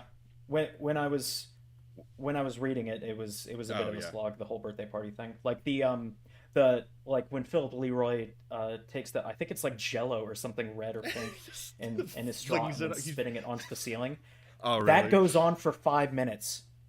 That like the whole thing, and then Norman's mom comes down and like starts yelling at the kids and that kind of thing, and like she walks over to the PTS and goes like, "I know you girls didn't do it. I know y'all are good girls," and that kind of thing. Yeah. And in this one, he just like flings something at the ceiling one time and it sticks to the ceiling, and Nancy just goes, "He's so cool." Yeah, Right. and that's a It much just better way is to a do it one-off joke. It's very because funny, but idiot kids doing stupid things. something I will say as well, because in this scene, but in every single scene, um, at school, Freddie, I can't remember his last name, but Freddie, the kid hanging out with Philip Leroy, is actually the main antagonist when it comes to the group. So he's always teasing him and teasing Margaret about obviously not developing fast enough, which once we get to Philip Leroy doing the same, I think is like a straw that breaks the camel's back in the book. Whereas it's like the first time we ever see anything from Philip Leroy Yeah. doing that. This movie pretty much cut out his friend. It's differently done. Yeah, it's yeah, almost Yep. entirely. I think the only thing he does was go into the bathroom with Laura, Yeah. and that's it. And yeah, so it's differently done. I'm not going to say it's worse or better because honestly, I can't remember a lot about what the film did when it came to Hmm. dialogue for Philip, except for the two scenes, which I think are about it. So, but yeah, we Yeah. can continue on. So now at this point, we're kind of the so it goes back to Sylvia, and she's dealing with being alone more so than you get another scene of her dealing with that, but then she decides that she's going to go to Florida and stay at this, I guess, place for older couples to kind of get together, and It's Florida. yeah, We know yeah, it's a it swinger group. feels, yeah, a little bit like that. And so it's pretty funny because she's like with the one guy that and but the important thing about this is that Margaret's parents You really gonna call that one guy Mr. Binneman? Oh, come on, man. uh Rhymes with yeah. cinnamon, motherfucker. Well, this is important that she went to Florida because Margaret, her It parents gave is. her a plane ticket to go to Florida to meet her grandmother there because she missed her grandmother. It's been a while since they've seen each other, and she wanted to go to Florida. So it was going to be like this big fun trip. It was given to her as her Christmas, New Year's present or whatever, or birthday present, something. I don't know exactly what it was. Yeah, they kind of skip over her 12th birthday, whereas the book Yeah, I guess, it's yeah. a lot Basically, they more gave her the well gift, done. and that was it. Which this is not like this is me clarifying. In the film, did it seem like her parents were going No, too, the or film. It seems like they got her a ticket just for her to go. okay, cool. So I'm not misremember. I am misremembering it from the film. In the book, it's literally Yeah, just a in the ticket for film her. it is as well. So so cool, Yeah. cool. So Yeah. yeah, we get some more scenes like the Barbara trying to paint the birds while she's cutting stars and just kind of starting to really be worn thin by this whole, staying at home all the time thing where Yeah, that's something I liked. There's no exposition right. for it. Well, there's some, but there's not a lot told to us. It's just she's tired of the PTA stuff. She wants to go back to Yeah. painting, and it's just more fleshing out for Barbara. I like that. Yeah, and then it goes right to the next scene where they're in the auditorium at the school, and within like 1 second of the Hmm. scene being on screen, because it's just a projector on the stage, not like within 1 second of the scene, Hannah goes, "Oh, it's sex education." She knew Yeah, yeah. exactly what it was, and then she started singing this little tune, and it was eerily similar to the tune that they started playing on the thing. I was like, "Do you watch the same video as this?" She's like, I was about to say, did she she grow was up in like, the no, but it's 60s? always this little kind of bubbly music to go along with it. So I guess they just never Oh changed no. um, how they present sexual education to girls, which is really funny. She knew exactly what was coming despite it being a completely different video. Which that's Yeah. just, once again, just sexual education just being brought up very directly in this movie. And I think a very good and healthy way, but this kind of gets all of the girls really caught up on getting their periods, and so Yeah. they're all now at this point. So after this you do get the fourth club meeting, and right up, so this is the next scene, and Gretchen got her period in between that and the fourth club meeting that we see. And so they ask her to describe it and everything, and she's trying to, and there's really not a lot to it because it's a period, and it is what it is. Which I absolutely buy because even when I was in fifth grade, which was the first time, obviously it was not told to me during any kind of sex ed what a period was, but it was told to me by, and like I said, I was the people I was hanging out with. One of them, I'm not going to say names, but one of them developed Yeah, quite fast, even for a girl. She started developing at fourth grade, not unlike Laura, and got her that was first period Hannah, that was Hannah as in well. fifth grade, and so Yeah. she was telling me and two other boys about it and one other girl, so it wasn't just her talking to the boys, but that's about it. And we were because she was the only person to go through with it, we were just more it was more mysterious than she could answer Right. because she wasn't told a lot about it after it happened. She just knows Right. what happened. So it's like hearing a primary source about a historical event with nothing else. You're just reading a diary essentially. So it made me more confused. It definitely made me ask more questions than I got answered, which is absolutely what I Yeah. got from this scene. So I buy it Right. It's a great entirely. little scene, and it also propels where they're going with the movie at this point, where they're Yeah. like all they like she's praying to God a lot to give her her period at this point. And also because all four of them have been basically building a mythology about just a Right. period, that because there's not a lot more to say, they are Oh super yeah, like disappointed. it's I not buy as that too. much as they would think it is. It's just It's not as right, much as when they you get hoped. various Yeah. perspectives on this throughout the movie, which is cool. Like immediately after this scene, you get Margaret and Janie going to the little supermarket to buy pads, which is just funny because they're like, "Oh, please be a woman," and it's like an older woman there, and then they're like, "Yes."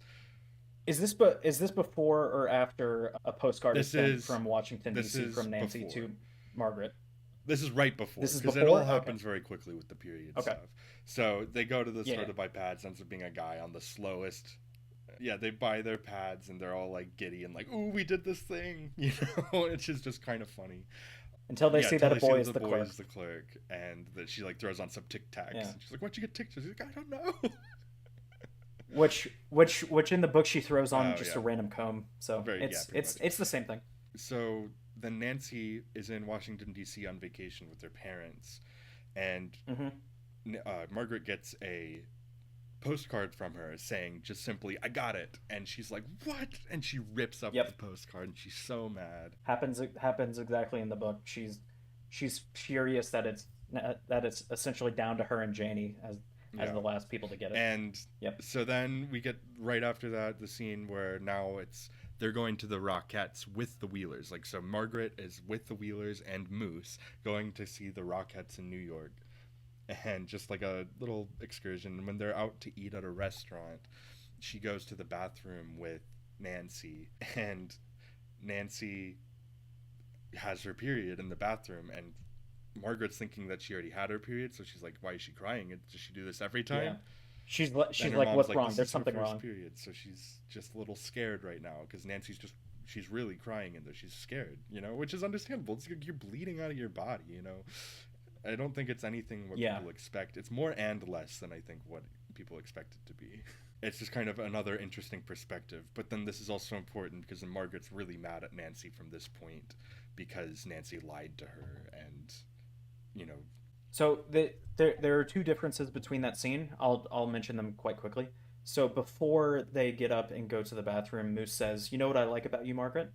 As like a building the relationship further or escalating. Doesn't happen anything like that in the movie. They don't even. Margaret tries to sit next to Moose, but then is Evan steals the seat, well, so you do we get don't get a Moose scene saying, like "You know what that. I The like about second you," thing and then is he gets interrupted by Nancy saying, "Let's go to the bathroom." it's true, and then it's never brought up again. I I mean, I get that circumstances happened afterwards where Moose was probably like, I better not talk about this during the dinner, but I it's a small thing. The bigger point about that specifically is that's never brought up. So the only importance of the scene is what happens in the bathroom, and I think what happens in the bathroom is much better in the book because of the fact that yes, she's angry at Nancy. Nancy straight up lied to her for self-interested reason or for selfish reasons, but she is still incredibly worried about her friend, Yeah, which is absolutely a thing that I would have felt like if my friend, I mean, my friends lied to me plenty. Well, not more than any other friend group, but my friends did. right. They Kids were lie to each other. kids. They're Yeah, they're selfish in a way. Yeah, kids lie to each other. So, but it was very rare that I would feel feelings, especially something that traumatic as it's portrayed in the movie and as it is in real life. For something like that, I wouldn't feel just straight right. anger and that's it. And that's not the actors. That's not the actresses' faults. I think that's just the fact that they saw that scene or they saw that in the book and were like, oh, just feelings of anger. But no, kids Yeah, well, I have think that several at this emotions. point It's too, not just within the structure of the anger. film and the way they're telling the story, you get her really getting more and more kind of pent up about various aspects of things. She's frustrated that she hasn't felt the Yeah. religious connection. She's frustrated. And I think overall that's just a problem with Nancy, I guess, because Oh Nancy yeah, is much meaner in the book and more fleshed out. But it's kind of endearing that Margaret still cares for her friend right. even after she lied. even multiple times. She still cares for her friend. Um, I'm talking about the Laura Yeah. Dinker thing as the other one, but for it to just go that the best of friends and then one lie Right. and then they're done. I well I Like they don't talk well at I think it's all well the movie's afterwards. kind of getting closer to its conclusion at this point, and I think they have a few more important things to get to. And I think that Yeah. what the movie does well is it you start to, like I said, she starts to get pent up about not, feeling connected to the religious thing. She's still waiting. She's like misses her grandmother and she hasn't seen her in a while. She is mad at Nancy for lying to her, and then in the next scene it really kind of comes to a head when they're doing the group project stuff and she gets put in a group with Laura Danker, who she has this really strong bias against because of the gossip around her, and Norman Fisher, who's Yep. obviously and like supposed to be really annoying, and then Philip Leroy, who at first she's excited about until he's like, "Oh, I got you something for your birthday. It's a pinch to grow an inch," and he pinches her, as she gets so mad at him, and she's like, "I hate Philip Leroy. I hate Lance." Well, he says an important point, and I think I know where you need that Oh yeah, pinch for something like that. something to that, which is a very that's that which is a thing that she's been Right. told for the entire school year, I bet. So it's much more of Right. especially because she still had feelings of infatuation and a great liking for Philip. So that kind of just ruined Mm-hmm. even the last uh like Yeah. complete relationship that didn't have any negative connotations to. So yeah. I mean, and it's also childish that there's a humorous element to her anger right here because obviously he's just an idiot kid and he's just being a stupid boy and he's pinching her. Well, I think also I got in the film that so there there absolutely was a thing in elementary and middle school where it was like Right. mean boy flirting, where if you liked a girl, you would just be Which I never absolutely a understood, dick to them. but whatever. And there's actually a Japanese word for it, showing showing my knowledge Oh wow. of anime. It's called tsundere. It's literally when a girl is mean to a boy Yeah. that she likes. Interesting. So it's yeah. I mean, Japan has like words for everything these days. Didn't know you were a big weeb.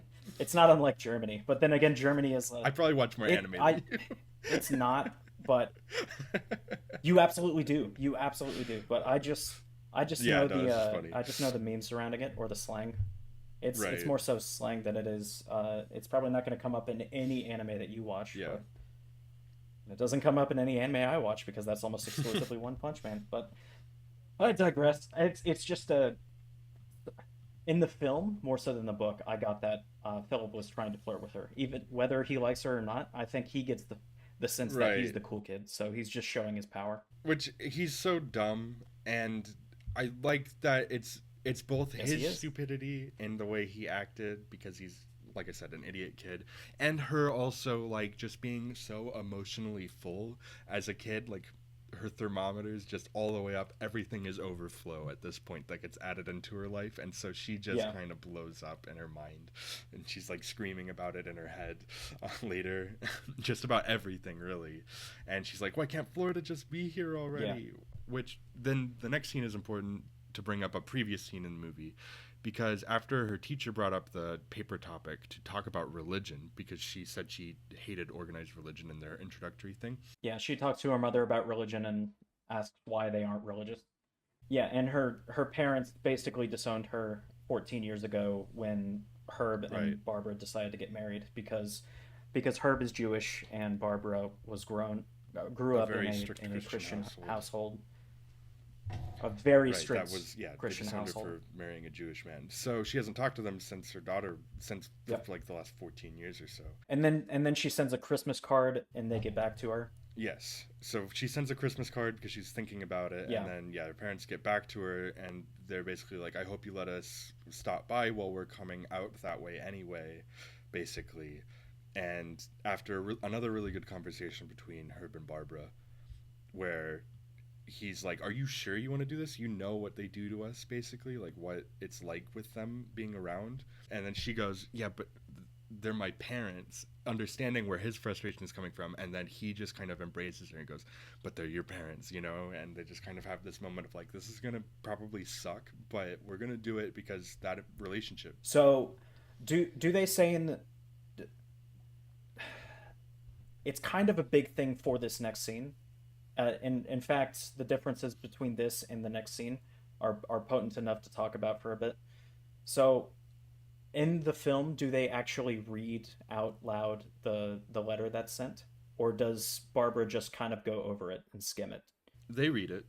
So a big thing for Herb is the fact that they don't bring him up once. Mm, So they aren't thinking about their marriage. They aren't thinking about their relationship, Herb and Barbara. What her parents are thinking of is, we want our daughter back and we want her to be Christian. right. It's as simple as that. Yeah. They are incredibly one-dimensional in the book. They want Barbara and they want Margaret to be Christian. It's as simple as that. Well, they're still pretty one-dimensional in the movie, but that's definitely an intentional thing there. Yeah. Yeah. Because so they tell, it happens to be the same weekend that she would be going to Yep. Florida, and because this is an important thing, or they see it as a very important thing for her to meet her grandparents and her trying to reconnect with her parents in any kind of way. So she tells the parents tell Margaret that she's not going to be able to go to Florida and meet grandma there, which is devastating. The way that they handle it in the movie is a lot better because essentially Margaret is so distraught that she just shuts down and goes into her room and listens to a record until her parents are done arguing, go into the room and explain why Herb is angry and why Barbara needs this. So while the book is probably more realistic, I will give it to the movie because it's definitely a more emotional theme and it's Yeah. definitely more willing to be on Margaret's side. Yeah, So which I'll give you that. yeah, and because that's important when the grandparents do arrive. That Barbara says to her, they might try to hug you. I don't know. Just be prepared for it in case. Yep, that's in the book, and that's a good And line. yeah, it's a great line. And so her parents come in. They look exactly like you'd expect them Yep, to. Ohio And Christians. they, it's really funny because you get them highlighting that they might hug her, and then her mom kind of does, and then her grandpa just kind of grabs her arm and squeezes a Yeah, like little a bit, handshake, which but it's not it's even. really funny, just kind of body humor about like just It's like pretty the way realistic people too. interact with Like, each yeah, other.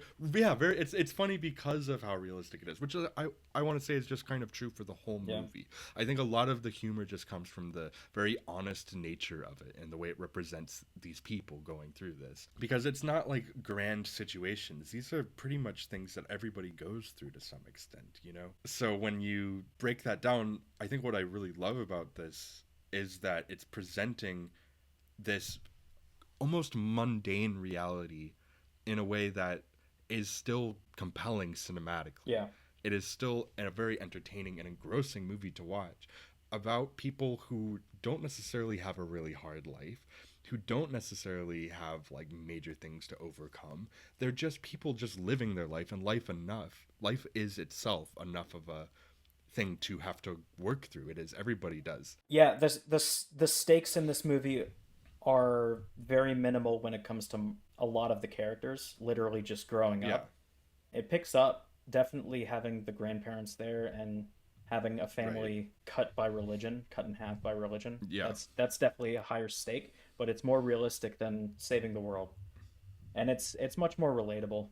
It's much better to see on screen or read in a book. Yeah, and this is what I call the grandparents fiasco, I like that. because it goes pretty quickly. I mean, this kind of serves the movie as the climax. I don't know how it plays in the book. I was gonna wait until the end. I'm okay. I'm okay going over the scene in the movie, and then I'll talk about that. So go ahead. Yeah. So you get Sylvia coming up, surprise, when after they're back at the house, she shows up with, I forgot the guy's name, Mr. Beneman. Beneman Mr. rhymes with Beneman. cinnamon. Yes, Mr. Beneman from Florida. They came up from Florida early and met at the house without warning. And so then you have this whole uncomfortable situation, and she's obviously there because she's mad that she didn't get to come and visit her, and she misses her granddaughter, and she feels a based on her character, it's not Well, surprising well, that she's this also yeah, happens. she's also told by Herb that Barbara's parents are coming, and Sylvia not having that. And in the film, you can hear Mr. Binneman say, "Wow, you pegged them, you read them like a book, didn't you?" Like Yeah. that kind of thing. Hmm. Or no, wait, that was the book. That was So actually the book. I'm so yeah, sorry. I'm mixing these no, you're up. These are good. too weird to think about at the same time. It's Go ahead, go okay. ahead. But so yeah, so you get the whole, so the scene, it really kind of starts to take a dive, because there's not really a lot to talk about with Barbara's parents, unfortunately. But the second that they leave the room, they start talking to Margaret about faith and religion Well, and can I stuff. also just And say then I like yeah, that L'chaim.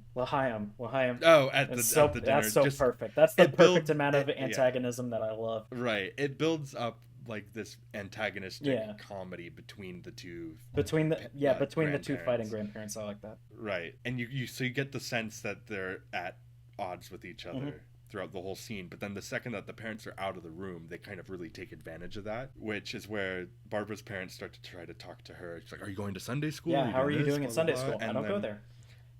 And then Sylvia's like, "Oh, she doesn't go to Sunday school because she's Jewish. She went to temple," which is just like a huge leap. You know, Yeah. you go to temple once and you're I mean, Jewish. I I went don't to think temple that's once. Am I Jewish? yeah, I don't know if that's how that works. I'm not Jewish, so I can't speak to that. But I really think that she's jumping the gun there, obviously. And so then that turns into a whole kind of fight, which once the parents get reintroduced into the room and the scene, they kind of try to really just shut it down until Margaret blows up with it. She's like, "I don't even believe in God." And then she has a whole prayer after that, where she's like, "The only thing that happens from It's religion is fighting. people fight," Yeah. or whatever the line is there. But Yeah, she's that's really essentially upset it. about everything. Yeah, so this is obviously her lowest point in the movie. And that's when we get probably the Oscar-winning performance from Rachel McAdams. Yes. Which I'll get back to the book. So in the book, the way that this starts, the grandparents come in, and it's obviously known that Margaret's not going to Florida. They have their dinner scene without Sylvia. Sylvia doesn't show up for the dinner, but the exact same thing happens, and that's how it starts. It blows up a little bit like it does in the movie without Sylvia. So Okay. there's nothing like that, but that essentially blows up the relationship between Barbara and Herb and the Hutchins, I believe their last name is, the two parents. And so Yeah. they leave the next morning, which Herb and Margaret are very angry about for good reason, because if they're leaving after only spending one night, Herb is like, "Why did we go through all this trouble for you to just spend one night?" And Margaret's like, "Why was I not able to go to Florida if you're just spending one night?" In the movie, they send him home that night. That night, And yeah. going back to something I brought up earlier with like the arrangement of the house and how it's been kind of this various states of disarray as they're unpacking and everything, it's like that through the whole movie up until Yeah. right before like the scene where the grandparents or Barbara's parents come into town. And they have That's when couches they and that kind of thing. finally have furniture, everything is put together, they're clearly having something to prove. It's just a great attention to detail with the language of the set of the film, and kind of the way that you're showing the rooms and the spacing and everything is just really smart filmmaking. Yeah, I like that. Going back to it, the day after they send the Hutchins away, that's when Sylvia shows up, and that's when, of course, Okay. Margaret's pleased because she didn't have to go to Florida after all, and we get what I think is one of my favorite lines from the book that I wish was in the movie. When Muhammad can't go to the mountain comes to Muhammad. I feel like there was something said kind of like that in the movie. I can't remember if it was the I think it exact was. line. I don't think it was that exact line because I don't remember that in the film. It was very. But She said a very similar line in the movie yeah, for sure, though. that's when Sylvia says, "Are her parents still here?" And they said no. They tried to convert me. Essentially, like we sent them, or they decided to leave. So and that's the contention between Barbara and the Hutch or her parents was because she suspects that they didn't come to stay for the full week. They came to try to convert Margaret. If they couldn't do that, they'll spend the rest of the week in New York, Right. which I think is even it makes the parents look even worse. But Sylvia said something to the effect of, "Yeah, I knew it," and Mr. Binham said, "Yep, you read them like a book." That's essentially what it was, and Yep. that's essentially what we got. I think for a film, The scene with the dinner and the living room scene is much better. What I do You think, get more however, going on at once. yes, you do. Yeah, It feels more climactic. You don't it have, definitely is the climax of the yeah, movie. This is where the whole religion thing and the apathy and the not even bothering to show any interest whatsoever really hurts me, because this would have been the climax where she's interested in her spirituality and everything like that. She knows what she knows. In the book, she reads 3 books about religion. Doesn't say anything about that in the movie. She actually wants God to guide her to know what she wants to do. And then that scene happens, and then she cuts it all off. That doesn't yeah. happen nearly to the effect that I would I have mean, liked in the film. what the movie does in this scene is, so if she has the writing assignment that she, after this encounter with the after the grandparents fiasco, she goes in to write her paper on the Yep. religion, and it's a very depressing paper that she ends up writing, and then you get her turning it into her teacher, who just kind of has tears in his eyes when he's looking at it. And because it's on film, it's more emotional. I get that. Right. And I feel like it could have been done better in the film by doing more about the religion, and also the fact that so the project itself was supposed to be booklets. They were supposed to be essentially notebook sized papers. What she turns in is essentially 3 paragraphs. That hits a little bit harder as well, and Oh, in the book. that's also, yes, in the book, and that's also like, that shook me because I did that several times in school, only writing 3 paragraphs when I couldn't find anything Yeah. else. Just take the grade, give it to me. I don't care. Yeah. Ugh, that hits so much more. I mean, that's that. Yeah, I did feel that in the movie, but I understand what you're saying when you get a clear understanding of what the assignment is. Yeah, because Because the I movie feel like doesn't do that. the film just made it seem like she did her assignment, but it was just very apathetic, and she was like, "I'm sorry, I couldn't do more." And so Mr. Yeah. Benedict was like, "Oh, I could have done more." And the book does the exact same thing. Those two scenes line up almost exactly, except for the context of it.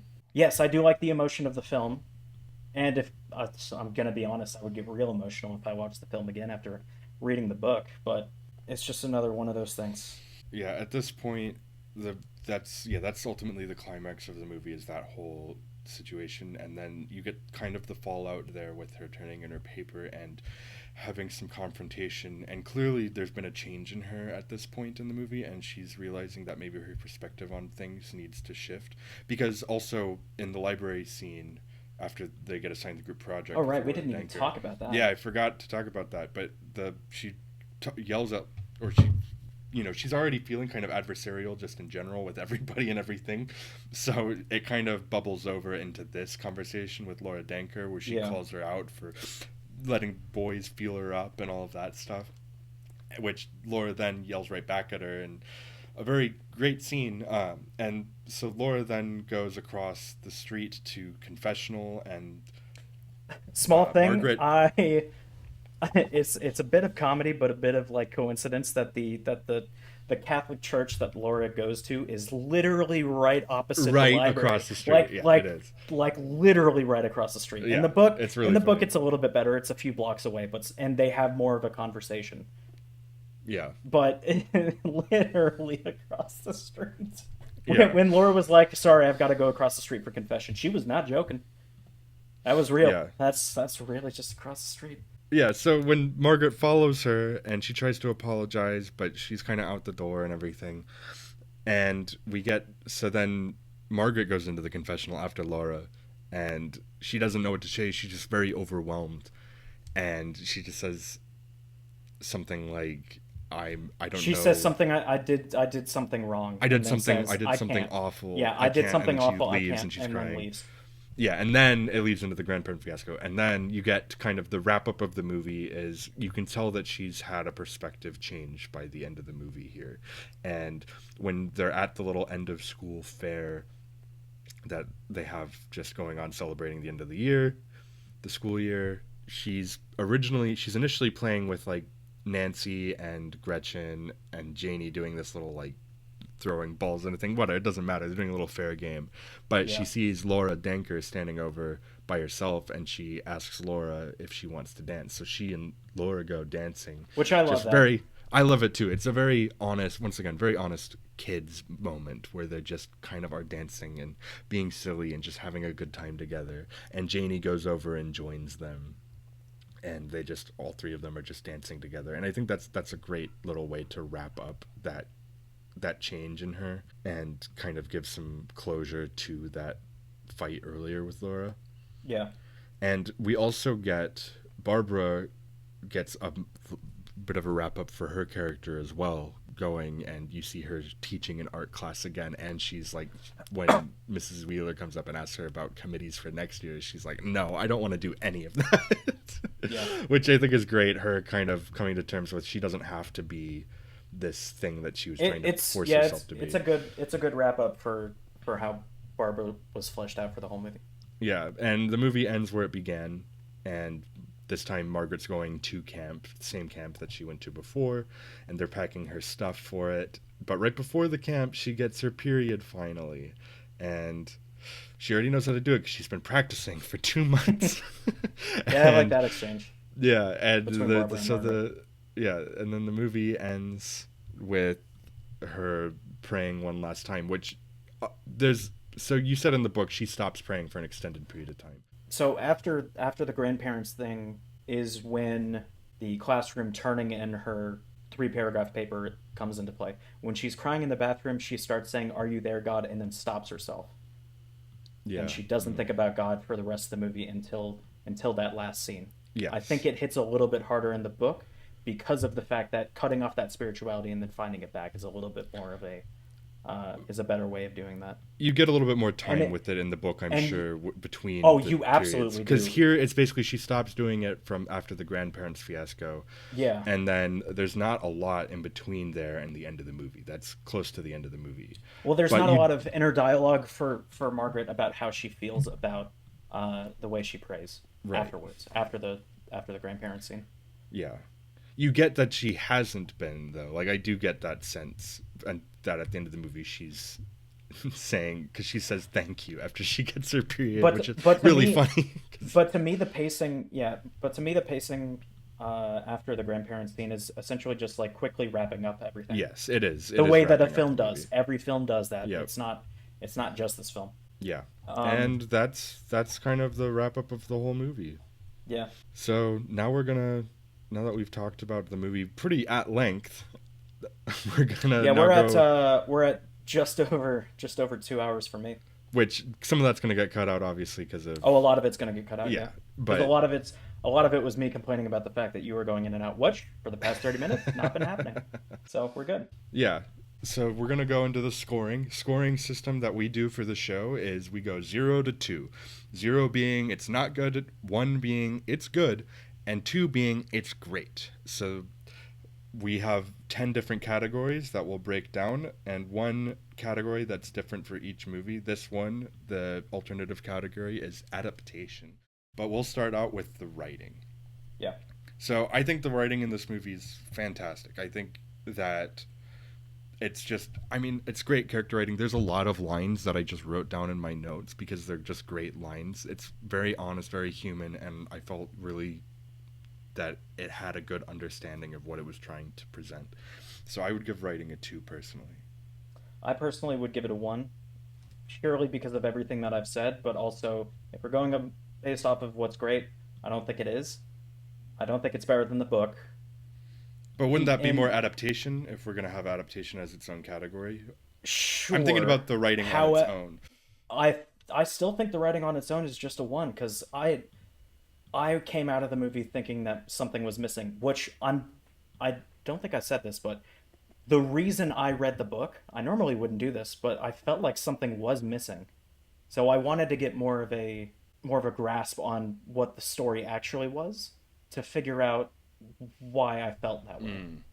I like the movie.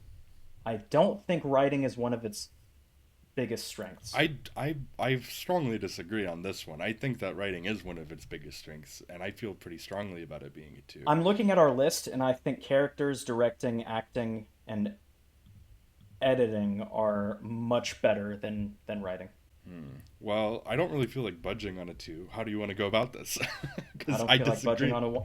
Do, This is one of the things I won't budge on either. do you want to flip a coin? How, I don't like that. Let's continue down Okay, we'll come back and to writing. save writing for last. Okay, world And building. then if we have to flip a coin, we will. World building for me is just a one because of the fact that if you took away the haircuts and you took away the cars, I could not see this movie as 1970. Yeah, it did a good job, I think, in general with like the setting, but it's not like strongly 1970. And there's some stuff. This is why if we were going to do era or period piece, that I would probably give this a zero because there was very little in the way of like I could not tell this was 1970 Yeah, without the cars. Hannah pointed out some of the costuming stuff too when we watched it. Like the Wheeler, like Mrs. Wheeler feels more like 1950s, and so did a lot of the other adults in the Yeah. committee scenes. Yeah. And then Rachel McAdams' character looked very contemporary with her just jeans and basic t-shirt. Which I get because the parents would have grown up in the 1950s, so they would have more of that. Yeah, but Yeah, but I kind of liked that though because Rachel McAdams and Herb were clearly the counterculture of the it 60s. differentiated it. But she didn't look super counterculture for most of her outfits. She looked like she walked on set, you know? She seemed like I don't know how old she is in this movie, but she especially because her parents are in their 50s, 60s. I would So say she's probably 60s. in her so she's probably in her 30s or early 40s. I Yeah. I could absolutely believe that in the 60s she was kind of counterculture, but it's more like a matured kind of Yeah. counterculture. I think Like obviously now with a child you're not going to act the same way you did when in the Summer of Love or in the yeah. 60s. So I thought Rachel McAdams' character, the way that she dressed, felt much more 70s than anybody else. Oh, okay. Well, either way, But the that's reason just what I know from the 70s. Obviously, neither of us yeah lived in that era. either way I do still think it's good because like I said all the stuff about the house and the set stuff and the understanding of just the space and the camera's relationship to it I Yeah, thought was really well done and I'm and also taking into account the world building surrounding like the churches and that kind of thing, which are very 60s 70s. yeah So I believe it. That's why I'm giving it a one and not a zero. yeah all right Characters is a two from me. I'll just go characters ahead and too start as that. well I think that they do Yeah, great character work in this movie I think the only one that I don't like as much as in the book is because I don't like Mr. Benedict's character in either the book or the movie, but in the movie, yeah, that's my only character that I don't like as much. yeah Directing, I don't know what this director has done, but so I do think this. yeah Oh, go ahead. no you say Oh, I was gonna give it a two. Yeah, I think it's great. Kelly Fremont Craig, her only other feature film that she's done is The Edge of 17, which came out a few years ago with Haley Oh, another coming Steinfeld. of age movie, I Another assume. coming of age movie, similar ish thematically, just because it's a coming of age movie. But that movie's also great. I loved that movie. And I think that this movie shows a clear development in her directing ability. And I think she does a great job. So yeah, I'd give it Yeah, a two as well, especially working with so many kid actors. that's what I was gonna say. So, yeah. Let's move on to acting, which probably another two from both of Yep, us. two. It's great. Getting that many kid actors to act in such a way that it's perfect is almost impossible. And then you throw in Rachel McAdams and Kathy Bates on top of that. And even Herb did And very yeah, well in the even Benny second half of the Safdie movie. doing really great stuff. Yeah, So yeah, I would definitely say it too. I will say for the teacher, he is a good actor, even though his character was a little off for me. Yeah. So yeah, Visuals, I'll say one for visuals. Like I think the movie looks very handsome. Like it's a very handsomely shot film. But I can tell where most of the budget, if it's 30 million, went. yeah, it clearly went to like just recreating period stuff. But I'm not going to say that this movie is like a visual marvel or anything. It's not No, doing a lot. it's very simplistic. Yeah, it's very simplistic, which works for the movie, but I'm also not going to say it's a strength of the movie. So that's where I'm at. It's a one for me. Yeah, thinking of things that would be twos. Of course, we don't have very many that we've covered that we would consider a two. I think the Untouchables we consider it a two, right, for For visuals. visuals, yeah. Yeah, but that makes sense because as period Yeah. pieces go, it's I think stunning. we called Untouchable and Batman Begins a two. And I think that's fair because of the time and Christopher Nolan giving Batman Begins a two Yeah. is a pretty good job. The editing for me is going to be a two. Yeah. The shots are when it comes to how the emotion is supposed to feel is very, very good Yes, it all feels for a very coming of age movie. consistent too, and the movie flows Yeah. really well. So that's something that Thank God there's no dolly zoom when she gets her period. you do like that Hitchcock, where it's like the weird like stretching of the image. Yeah, yeah. That would be so funny. She's in the shower, she gets her period, she pulls away the covers and she screams like in Psycho. Yeah. And it goes black and white for some reason. That would be jarring. But no, the editing's great. Sound is great. I don't know if you know this, but I really love the score in this movie. It's very simple, very nostalgic and warm feeling score, and it's actually Hans Zimmer, which is really funny because it reminds me more of his like '80s stuff that he did, because he did the score for Rain I don't. Man, and he did like Driving Miss Daisy. Those were more synthy. Yeah, I was actually thinking this is a very 80s like Rain Man score. I don't know what's happening right Well, now. because I it's think Hans that's Zimmer. because he wasn't working with. I suspect that Christopher Nolan has a lot of say into what Hans puts in his score. I have no evidence to back this up other than the fact that every single one of his Nolan movie scores is a lot different than anything else he does. Yeah, That's my I evidence. mean, Hans Zimmer is clearly a very versatile composer with what he's been able to Yeah. do. I do think that his most prominent Well, he's. films. I think him and John Williams have the most composing credits. So Well, he'd have Hans to Zimmer be. is like constantly working, and Yeah. he's always And elevating his John Williams is material. probably semi-retired, if not fully Yeah, retired. So yeah. Hans Zimmer's always elevating his material, but this one is, even among his stuff, very unique. Like I said, I haven't heard something like this from him since the '80s movies that he did. So I think I I really love I that. lo- I like the score. What I don't like is the fact that they go from 60s songs for the first half and then straight score the second half. It felt very tonally off to me. Like I get that there's a tonal shift between the coming of age movie and then the more religion based and Yeah, drama. I mean, there's not that So it's many more songs comedy in in the the first movie. half, There's just like the more montage and then there's Spirit in the Sky there's when they're there's a moving. few. There's a few. I know because I grew up listening to every single one of Yeah. those songs. So every single time one of those songs came on, I was like, okay, emotional manipulation. Okay, we're in the 60s. We're in 1970. I I get it. guess that they were probably using it as a period setting, like thing, which a lot of movies will And I do. get that, but they overplayed their hand for the first half. You can have one or two songs, but you can't. I'm looking for the soundtrack Yeah. specifically because there are so many. Yeah. Otherwise, what I'll say Yeah. about the Oh sound is man. that while it's not like anything mind blowing, this is true for for both sound and editing. Is a lot of the times it's not good because you notice it. It's good because you don't notice it. So in this situation, Yeah. nothing felt off. Nothing, like there weren't scenes where I was like, man, this sounds really bad here. Like everything sounded great, and sound is something that I I feel agree. like in most like well produced movies we're gonna give it two, because they're gonna focus on having a good sound. And if And that's why I'm arguing against it too because of the fact that it's score and it's songs that emotionally affect me. I was not affected by the score emotionally as much as I was affected by some of the writing and the acting I thought the score was because I very wasn't as effective. I really affected. loved the score. So I kind of Well, this feel. is a pure subjective thing. We could argue about Well, I this know that's the whole all point day. in us having to decide together. So to make Yeah. the show's rating. Well, I mean for sound specifically, and I think I harp about this every single time we do this for score and for that kind of thing. But it, Okay, if you want to give the sound only a one, the then only I the say we give writing a two. if it's a trade, I would rather give sound a two and All writing a right, one. well then let's do that. If that's how you want to play it, That's how we're gonna play it. if this is how NFL teams trade their players, yeah, I'll give you one for one. Yeah, okay, yeah, sure. No, but if that's the game you want to play, that's the game I'll play. Yeah, that's how we'll do it then. Okay, adaptation. So this is something that to each of us means a little something different, because I don't know the source material for this, and you clearly went out of your Mhm. way to know the source material for this, and you have some. And I'm glad Yeah, I did. it sounds like a good thing. Like I might seek it out now at this point. It's a really good Yeah, book. I think I'm getting why it's such a classic.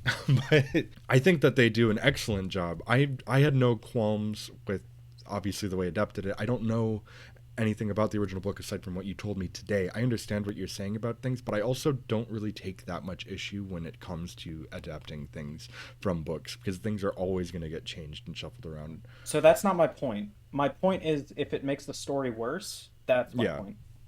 Which I firmly believe that a great many things are worse in this movie because of that. I'm not saying they're bad, and I still like this movie. I'm saying that the book story is still better written than and better. Yeah, and considering that I don't Yeah, have that perspective from having read the book, I'm just basing it off of what you said and what I understand about, film writing and filmmaking. and I think you'll be really happy when I say it earns a 1. I figured you were gonna go one. I once again, I don't know specifically I was about some I things, so was I'll defer to your one on this case. when we actually when we started to bring up adaptation, the whole we combine adaptation and period piece. I was okay with that because of the fact that I was still going to give it a 1. If it was just straight adaptation, I was going to give it a 0. But my mind has kind of changed just discussing the Yeah, movie. So I think it yeah, deserves a 1. because I think it It's still does a good, good but job of bringing that story to the screen and doing it in a way that's and there's the word pretty good. faithful. I can't speak to it being of like a perfect adaptation, but I never need things to be one to one. But I see what you're saying, and I respect your I think arguments that you made. also when it comes to adaptations, age really hurts. Even though I think if they did a shot for shot remake from the book to the movie, I think it would still be as successful as it wasn't the movie. Yeah, I mean, but when it comes to waiting to adapt, it's been 53 years, 52 years when they started filming. I mean, when To Kill a Mockingbird came out, it took maybe what a couple of years to make the movie. yeah, So and that helps the movie because not only was it pretty contemporary for the time, but it's very very much yeah. like the There's book also because it has to be because it's only a couple of years Yeah, there's afterwards. also plenty of So, great movies that are terrible adaptations of their source material. yep. So, I mean, we Dude, World of Warcraft, man.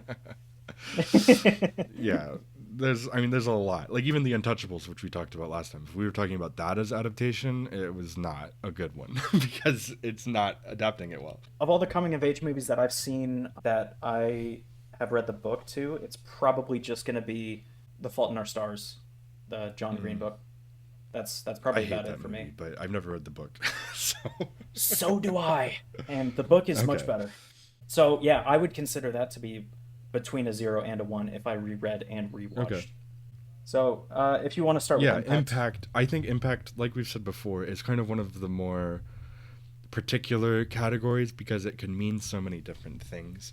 It depends on what kind of we think about that. And I think that this is an interesting case for that because it is not a financial hit and It's it's a so new recent. movie. So do I Yeah. think that this movie is going to have big ripples in the industry? No, I really don't at all think this is going to have big industry ripples. We don't know if it'll have any awards impact either. It could well. I think it's up there. It would deserve it if it was, if it actually makes the conversations and if it becomes part of that. I think it's earned its spot there, but I don't know if it will get there. However, watching the movie with Hannah, I think was once again a really good idea because I really wanted her perspective on a movie like this, especially watching it by myself the first time. And seeing her get to react and point to the screen, and she just wanted to have a discussion after the movie, and we talked about it for a while. I think this movie is impactful, and particularly to a demographic of both young women and older women who went through this and didn't have movies like this when they were kids. So I don't think it can hit a 2 because it's just not the kind of movie that's, like I said, going to have that big historical kind of moment. It doesn't have that industry impact.